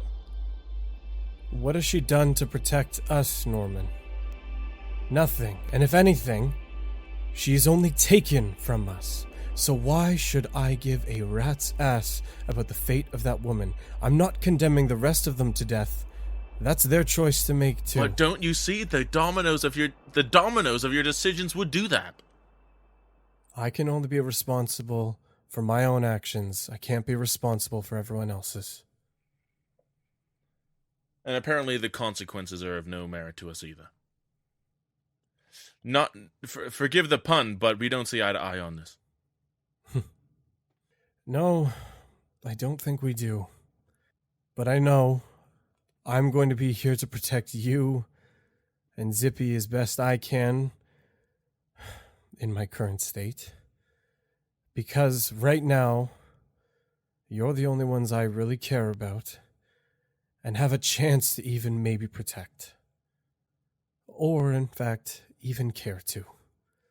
So let's get on the bike, let's get to those ruins, and let's get off this godforsaken rock. Well, I hope your eyesight is restored in more ways than one. And I get on the bike. Where to, gentlemen?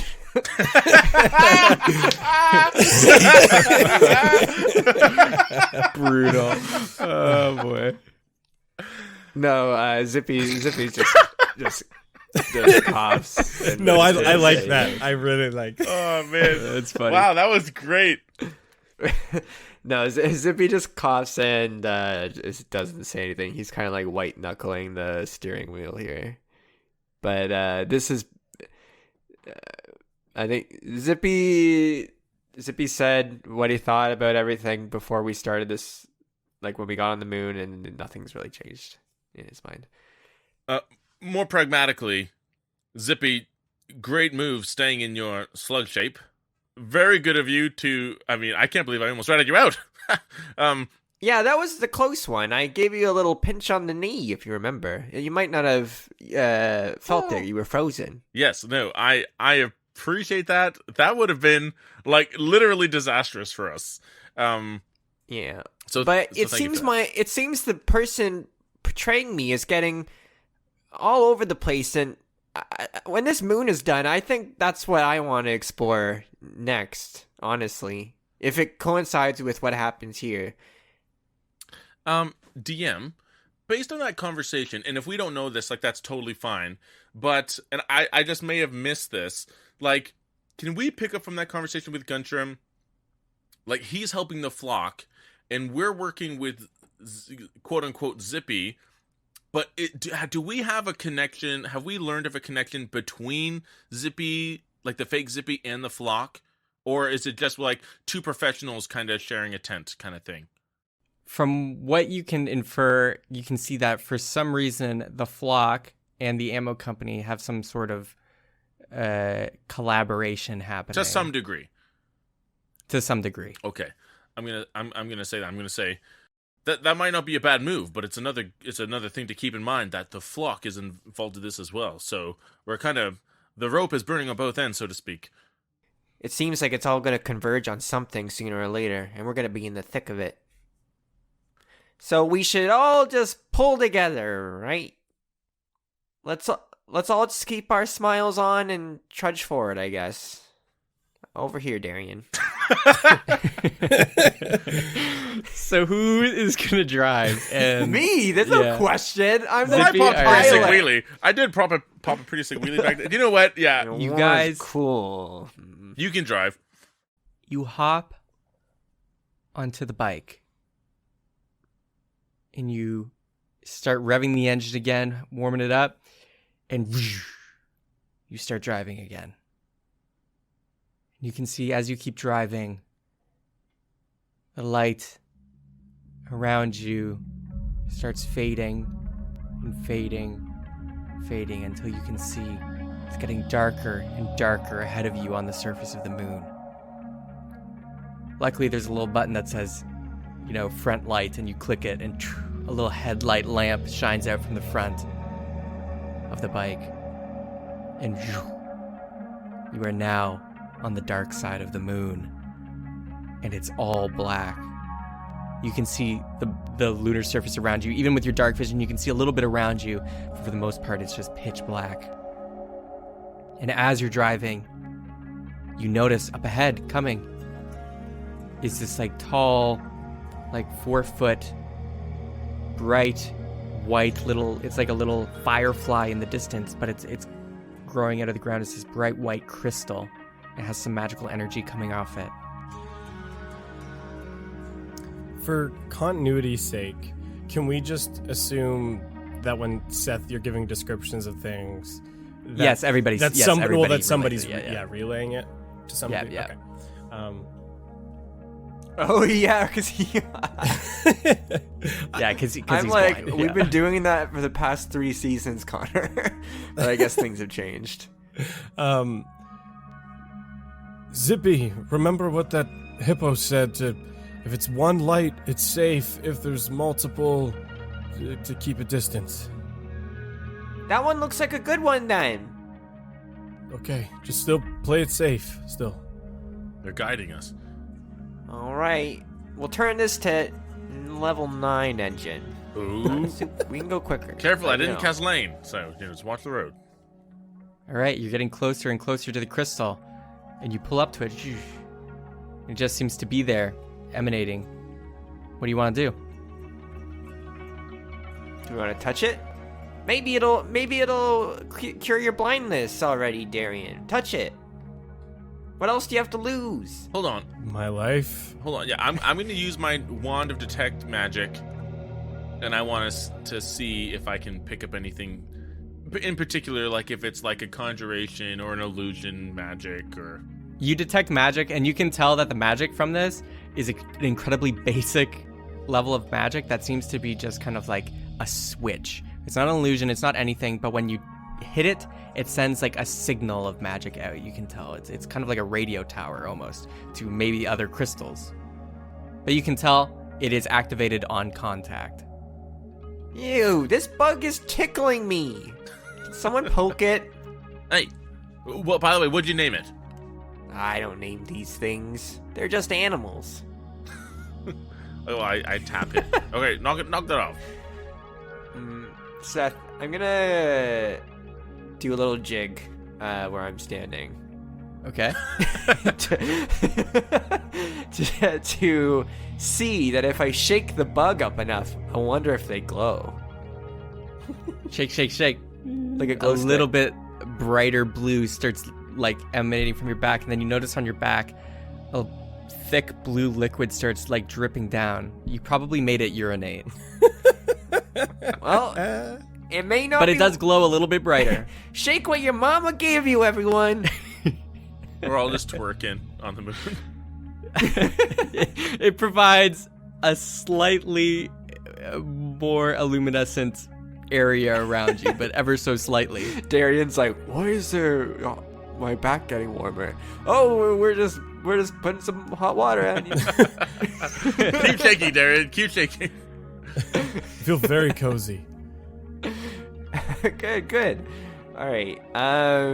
Okay, so Norman, as you're shaking and twerking, you accidentally twerk, and your rapier that's sticking out from your belt accidentally hits the crystal, and you see the crystal just shines bright for a moment before going back to its resting state. And the earth around you on the moon. The earth on the moon? What? No, the moon dust around you starts to shift, and you can see all of a sudden it's like a piece of the land is just lowering, and you see before you a ramp that leads down into a dark tunnel. But in this tunnel, you can also see another crystal. And it goes down. Yeah. Looks perfect for driving on. I wonder if he's implying something. I'd much rather walk this. How about you guys? Same. I don't think walking's really going to be my forte right now. Yeah, let's take the bike. No, You're doing great. I'm gonna take the bike and continue onward, DM. You start going down cautiously, and you get down to the bottom, and the crystal's there. What do you want to do? I use Poke it, Norman. It'll light the path to the next one. I use Mage Hand to smack it. Smack. Ding! The wall that's in front of you starts shifting and shaping, and you can see it's a path. It's like a curving hallway, and you can tell there's a glowing emanating from down the hallway. I follow that way, but are we in like a cave now? Like, there's a roof ahead? Yeah, it's a cave now. Okay, well, I'm gonna just take it pretty slow in case we come across like a thin beam that like we could fall, like any pits that come on our left or right. But I'm gonna head towards the next crystal. All right.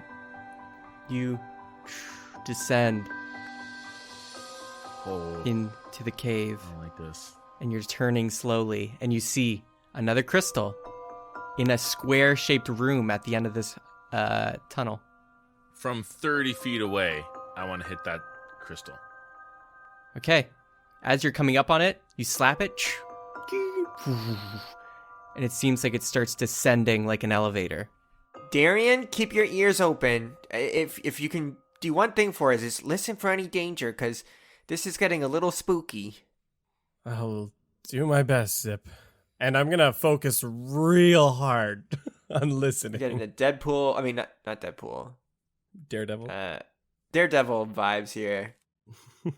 You enter in the room as it's slowly descending. You just get on, drop a little bit, and you can see it's lowering and lowering, and then lowering, and the walls start getting farther apart until it descends, and you can see in front of you a wide open, just like chasmous area, and you see you're just descending, and it seems so large, and there's a bridge in the middle of it, and the elevator stops at the bridge, and on the right side, sticking up out of the bridge, is a white crystal.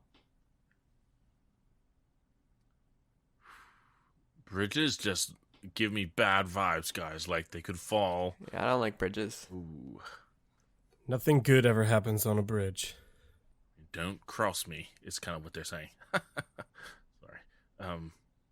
Well, what do we do, guys? We cross? Because the crystal's in the middle of the bridge or at the end, DM? Sorry. It's like arcing off the side of it. I It's a see. very thin bridge, like it can just fit your bike. Let's take it slow. Yeah.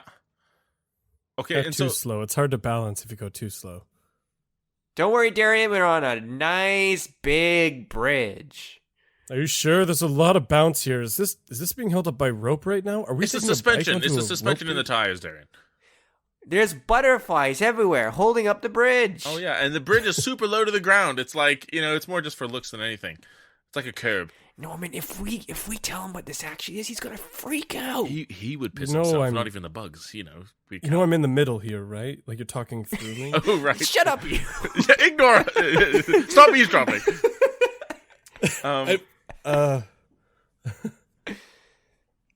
You drive up slowly across the bridge, and the crystal is just at the end. You can see it's like the bridge ends just midair, and it's a far drop down. You can't see the bottom, but yeah, there's a crystal behind you, or just to the right of you. Did we take any more bugs than the ones we have? Nope. I'm going to quickly use a cantrip to produce the flame. And I'm just going to drop it over the edge to see what it looks like down. You drop it,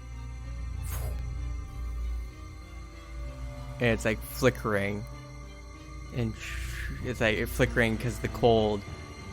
But you can see just before it goes out,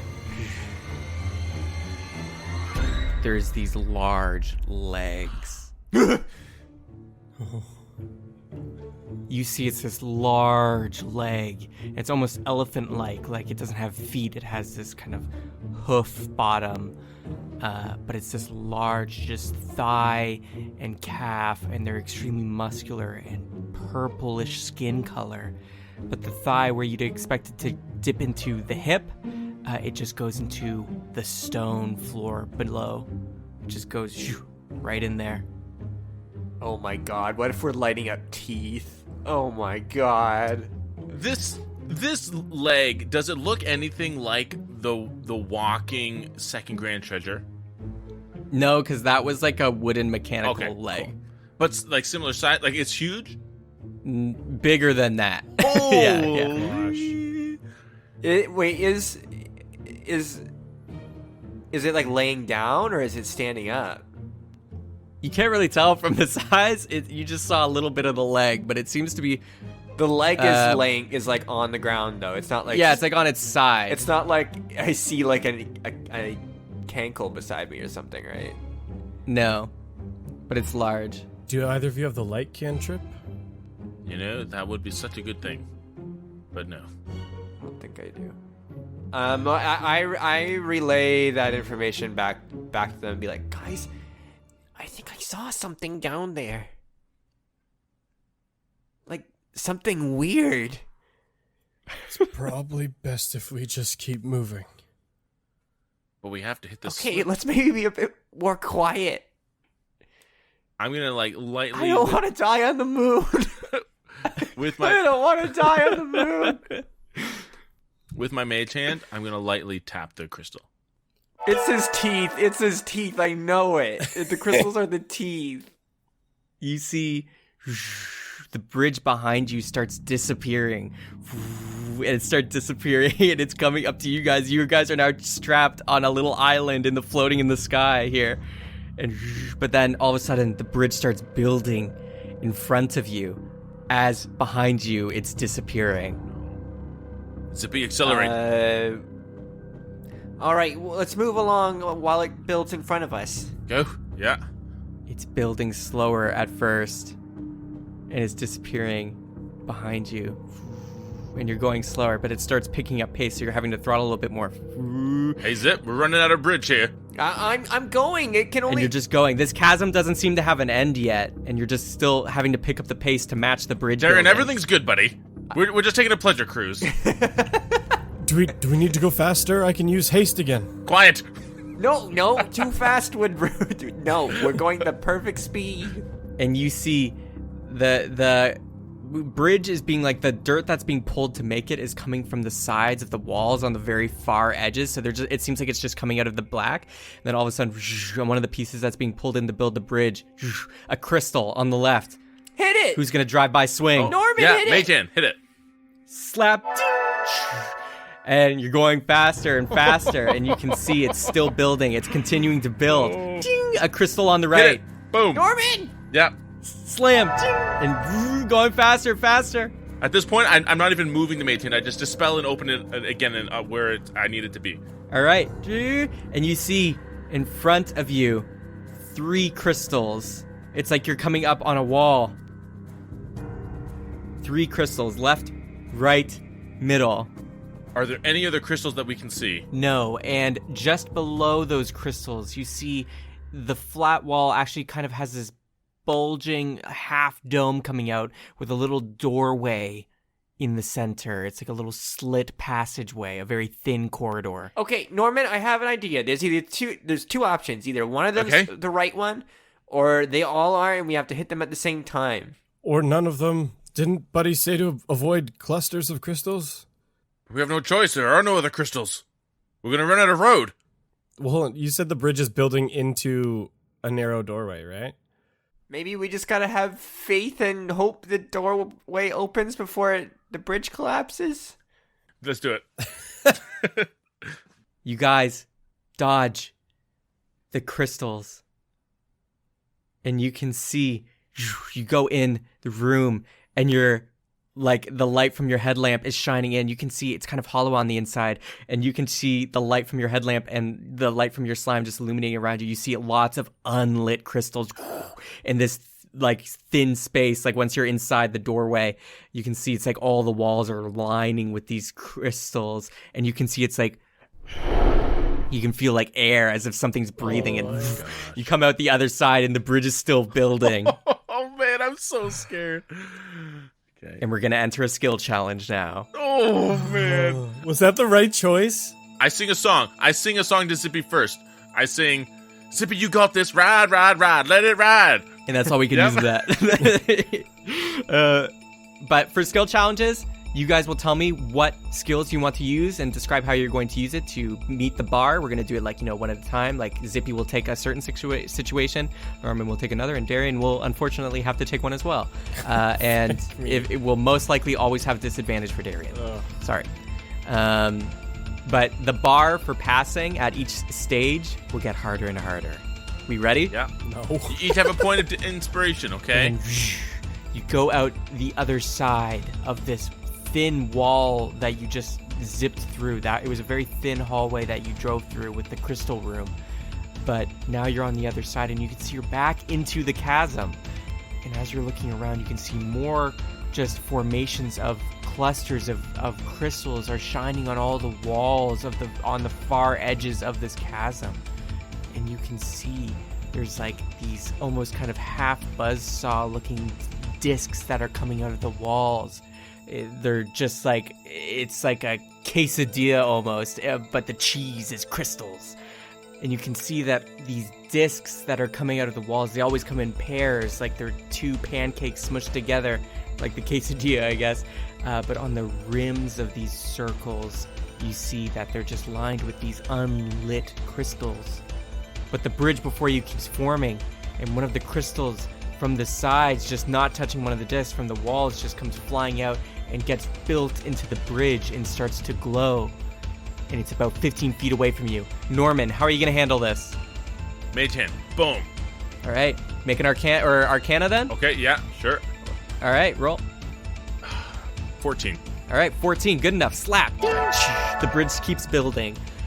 And you're going, and you see you're turning into this wall that has lots of random clusters of crystals. And you're going into a very thin chasm, but it's very tall, and there's lots of clusters of crystals on the wall. You are driving in, and you can see some legs. You see a leg before you enter in is just kind of like resting on the wall. It's like its leg is up, and it's massive, and you can see it's just this big kind of like elephant-like leg on the side of the wall as you go into this thin chasm where there's lots of random crystals around you. Zippy, you're driving, keeping up with the bridge. But then you see in front of you, the bridge is slowing down. It's stopping building. Quickly, you have to react. There are 5 crystals around you.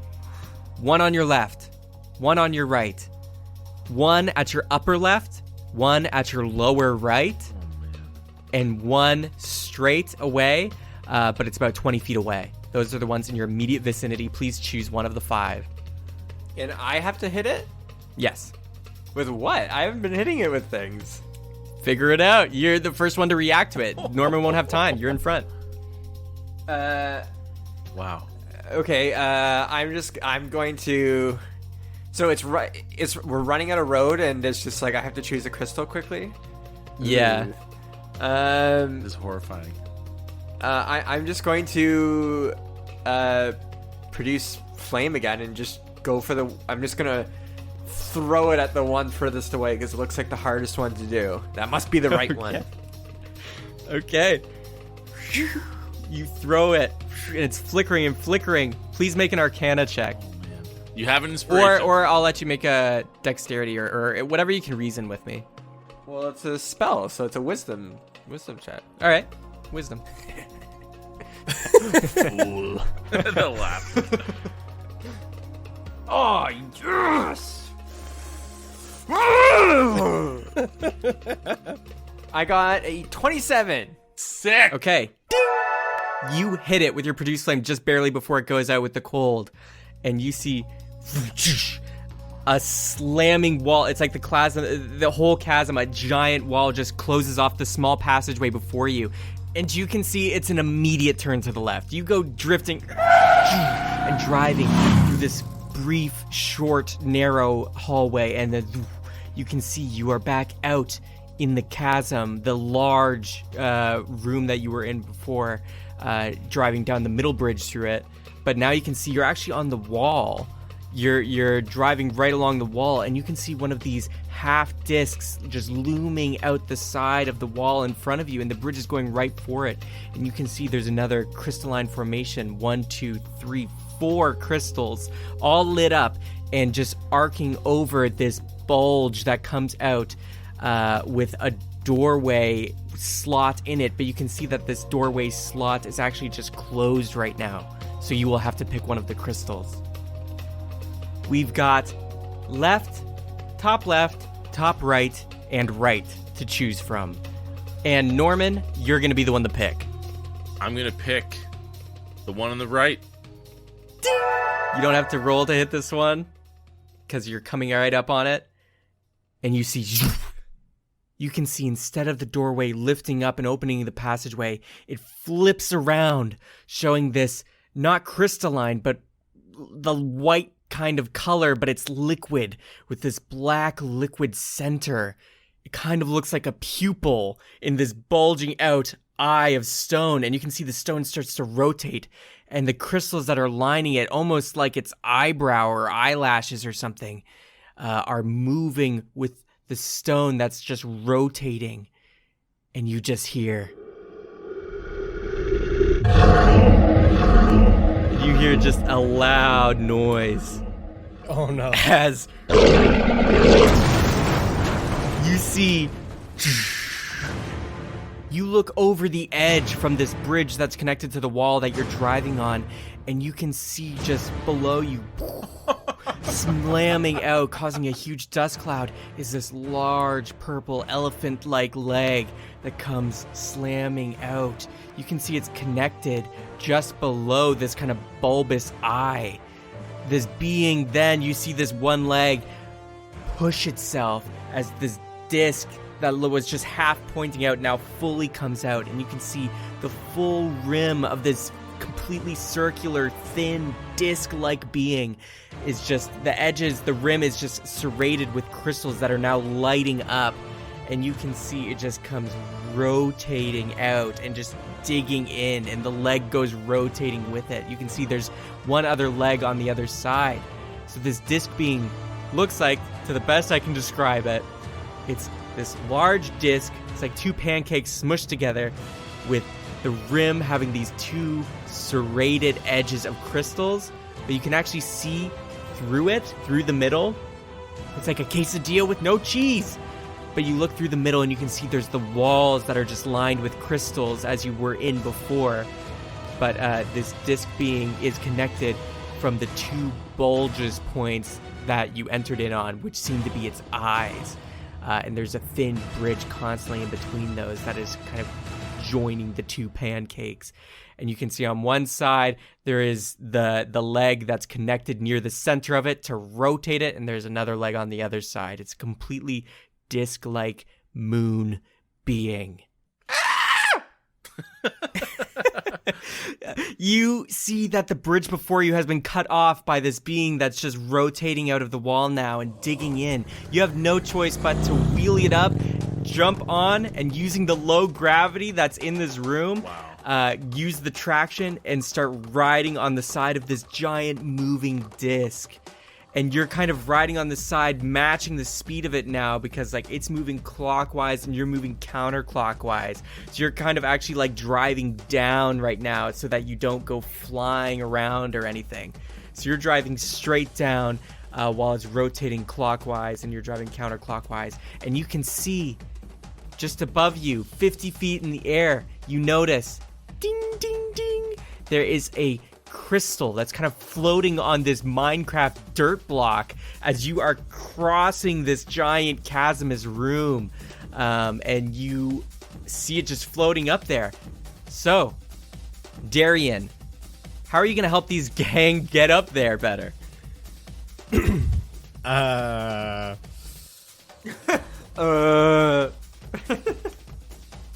Come on, Darian, figure it out. You do have an inspiration. Figure it out. I know. I'm just gonna go on a presumption to assume somebody described the crystal being too far away. So I'm gonna try this actually. Norman, give me the direction of the crystal and a degree for its elevation. What? I'll say, yeah, it's I tell him based on how, like, what I see. Like west, 30 degrees or something. Well, it's north, like, I'd say 45 above us. 45 degrees up. I'm gonna take out the black.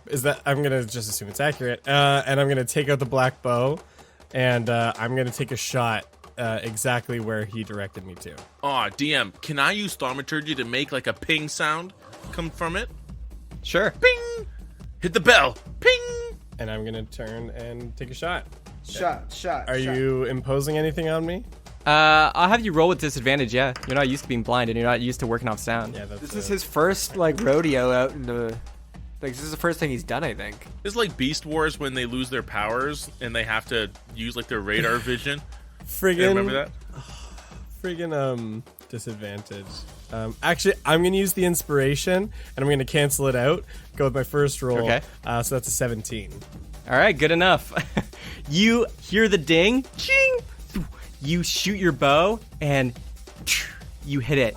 And you can see from where that crystal is, a bridge is forming from it, leading a different way past, away from the disc being that you're on, and it's building away. So you just need to get up to it. Zippy, your turn. How are you going to get up there and get on the bridge?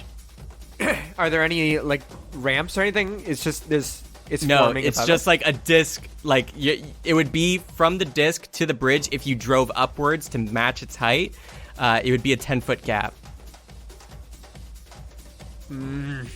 But the disc is moving quick. Should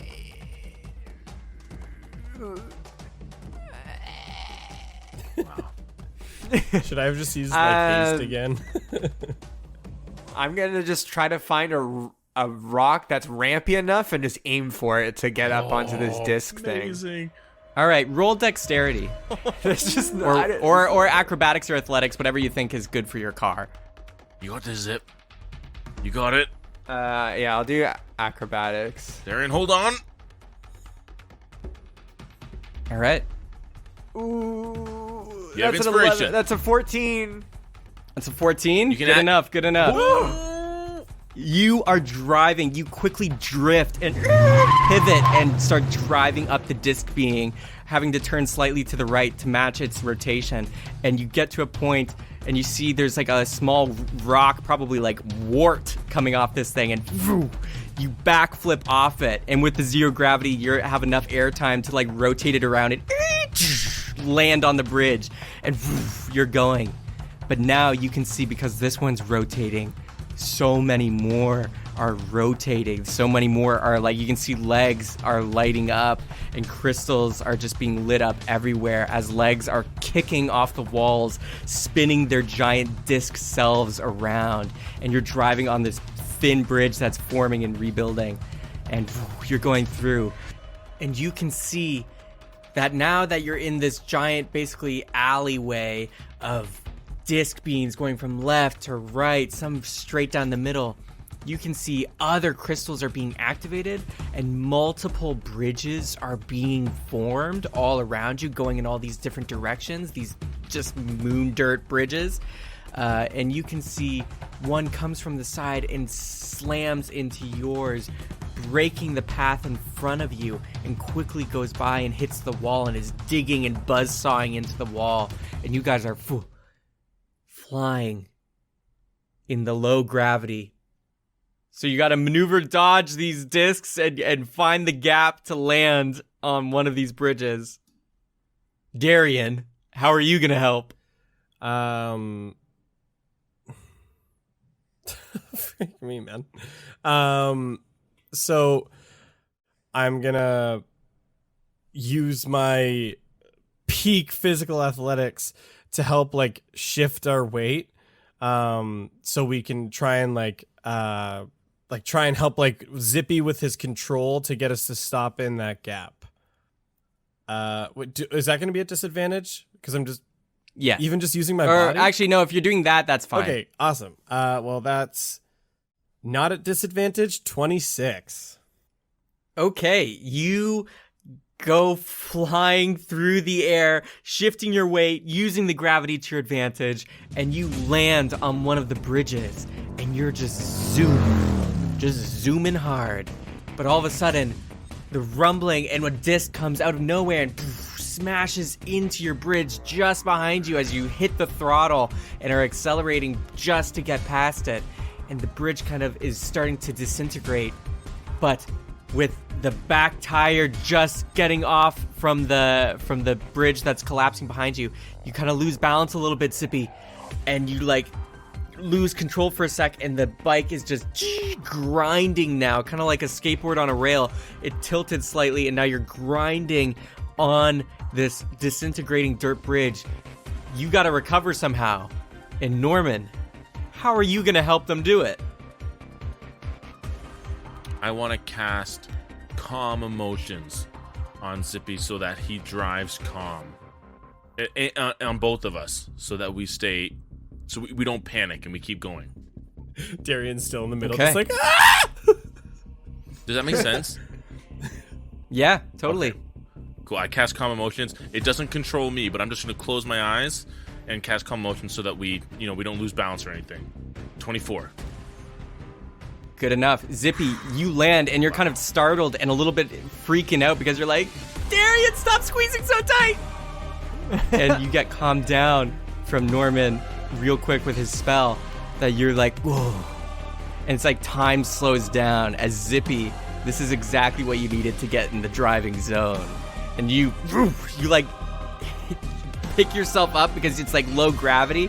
You shift your weight up and it shifts the bike up a little, and you land your two wheels back on the bridge and you're driving.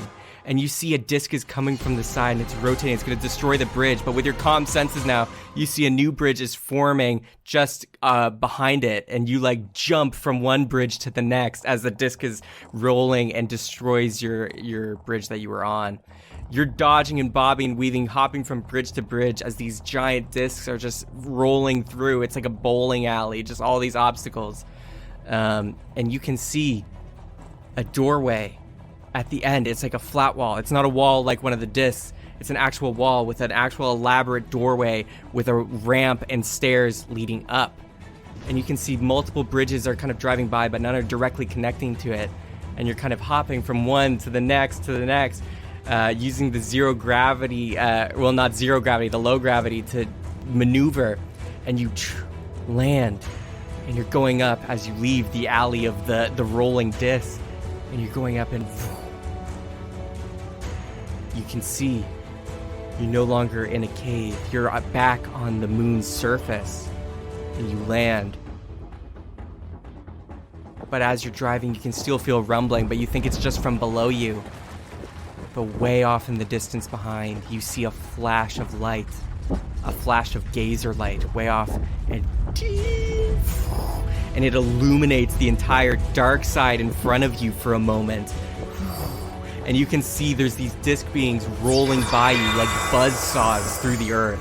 There's basically a bunch of buzz saws that are rolling around now. Zippy, how are you going to dodge 2 buzz saws that are coming to just smash you in between them? There's just 2 spinning blades rotating, and they're coming from either side of you. How are you going to dodge this? I'm going to produce some air behind us. I'm going to use gust of wind behind us to kind of make us do like a Tokyo drift around Okay. to just barely squeak by. You Tokyo drift. Please roll. What should I roll on that one? Whatever you want, whatever you can convince me of. I'm just gonna say animal handling because this thing's a beast. I suppose because you're tapping into its beast nature to figure out its trajectory. Really? Okay. I rolled.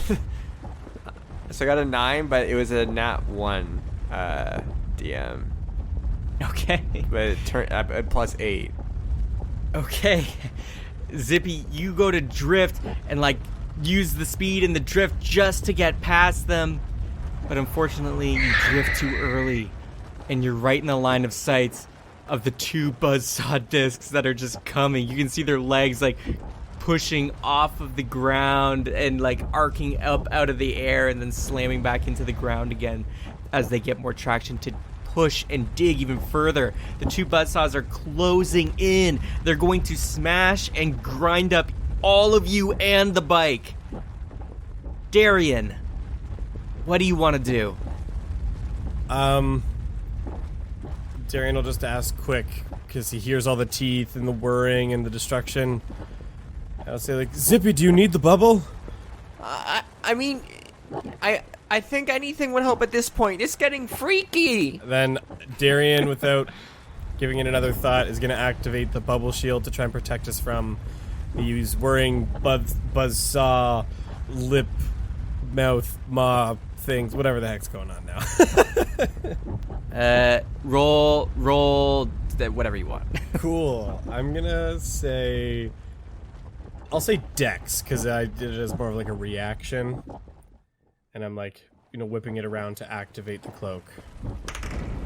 Okay. But that's going to be a 14. Okay. The 2 buzzsaws are coming in from either side. You whip the bubble cloak around you just as their rimmed crystals start grinding down on you. But you just do the bubble cloak a little too late, and one of the crystals gets lodged in, but the bubble cloak crashes off of it. So the crystal gets stuck in the bubble with you guys, and you each take 15 damage. And you just hear, you're all basically hugging and bleeding because this crystal pierced you, and you're all in this very tight enclosed space. But you're all there safe as you just hear as it's like grinding on the cloak. And you're all just everything's just shaking, quaking. And then you're just staying in there holding on, and then you feel the buzzsaws pass and start going off in either direction. And you can start hearing all the other buzzsaws that were coming out of the ground going off in their own directions. And the bubble cloak comes undone, and you can notice and see the tracks of these things in the moon dirt. But you're just sitting there. And that is the end of the skill challenge. Wow. How did I do, guys? That was pretty whack. Look, I didn't see a lot, Oh my gosh. but I could tell that was wild. This is why we're never gonna go to a moon again. I slam my hand on Darren's shoulder from behind and I say, "Good timing with the bubble. That was perfectly timed. Wow." Yeah, are you sure those things don't work? That was perfect, Darian. I don't know what you mean, Zippy, but thanks. DM, I want to look back to see if Serial, I know it's far away, but that light shined on us. Is she coming? Do we get any sense that she's found us? You push the crystal aside, when the cloak opened up and the crystal was pushed aside and you're all just sitting on the ground now near the bike, you see it's just pitch black again, and you're looking around for Serial, and you can't tell, you can't see anything. But we don't see any flashes in the distance either. Not anymore. I don't like that. Guys, I guess we have no choice but to keep going, I think, unless we want to try to head back right now. But I think we got no choice but to keep going. I don't think we should go back through those buzzsaws. This might be one of those things where if we make enough progress, we can unlock a shortcut on the way back. Like in Dark Souls. Exactly. Or many games. Exactly. Okay. Is the bike Zip? How's the bike doing? Is it still all right to ride? I think so. I mean, I'm no expert on this thing, but it's still moving. Okay, well. Oh, man, I'd love to take a rest, but I'd really like to put some more distance behind us first. I mean, I'm good to go if you guys are. Let's keep moving. We have nothing else to go back to, so yeah, we gotta keep going. Everybody make a perception check. With my ears. Natural one. Very fitting. Oof, 11. I got 18. 14 plus 4. Zippy's the only one to notice, looking around, being like, okay, well, where do we head from now? And you don't see any crystals nearby, but you do notice off in the distance, Zippy, a bunch of little lights, similar to the crystal lights, forming like towers. They're in like rectangle groups. It looks like they're formed not like the disc beings before. Well, it could be the disc beings, we don't know. But they're formed in like groups. It's like almost as if in real life, it's like if you're looking at a city with its night lights on, seeing just the lights from the windows of these skyscrapers. And you see that just way off in the distance. Those skyscrapers, I see something over there, guys. I think that's our next destination. I'll have to take your word for it. Oh yeah. Hey. Norman, do you think that's a good idea over there? I do. I mean, everything else is just pure expense. All right. Off we go, I guess. Hope no more crazy things happen, but it's the moon. Let's do it. You hop back on the bike and start driving off, kicking up moon dust behind you. And you're driving. And you can see it's getting closer. You can tell, yeah, it does seem like it's taking the shape. And it's like almost beyond the crystal-like lights that are on these like skyscrapers. You can tell, yeah, it's seeming to be like forming these actual towers. Maybe they're alive. We don't know yet, but it seems like it's forming these towers. Maybe these are the ruins that they spoke of. But then behind you, you see a flash of light similar to the gazer light. And it's bright white for a second. And you can see it illuminates in the distance. And you see a city. And this city looks like almost like Toronto. Like it looks like it doesn't look like modern, but it looks like, skyscraper-esque buildings. That's like New York for everyone else who's not Canadian. Yeah, I guess New York. But it's got these towers and this one really tall tower that's almost emulating the CN Tower from Toronto. I can't make a New York equivalent. I'm sorry. The Empire State Building. That's not. It doesn't have the round tip though. But but you see the light is white. And it flashes back. And then it flashes again. But this time it's red. The entire land around you is washed in red. It looks like you're driving on a blood red moon. And then it flashes again. It's like pulsing. You look back, Norman, and you can see floating in the sky. And it looks like it's like bouncing up and down. This red light is just pulsing as it's approaching and trying to get closer and closer. It's a ways off, you can tell. But it seems like some red, gazerish light is following. And as it pulses again, you see the city. But Zippy, while Norman's looking back, you're looking straight ahead. And you can see over top, hanging in the sky, that is only illuminated from the red light that's shining, is this almost secondary moon just hanging over the city. And it looks kind of like an egg, but you can tell it's kind of been shattered at one end. Like if a baby bird exploded out one side, leaving the shell behind with one end just cracked open. And that's just hanging over the city. As you drive towards, you can see a stone tablet and a path. You can see a road starts forming just before your eyes. It's not forming like a bridge, but it's like an actual road that was like made. Just all of a sudden catches underneath your tires. And you can see a sign, a stone sign on the outskirts just as you're driving on the road. There was large text on this sign that you'd be familiar with as Wesnian text. Fortunately, somebody else has come along and scratched in some common text for you to read underneath that.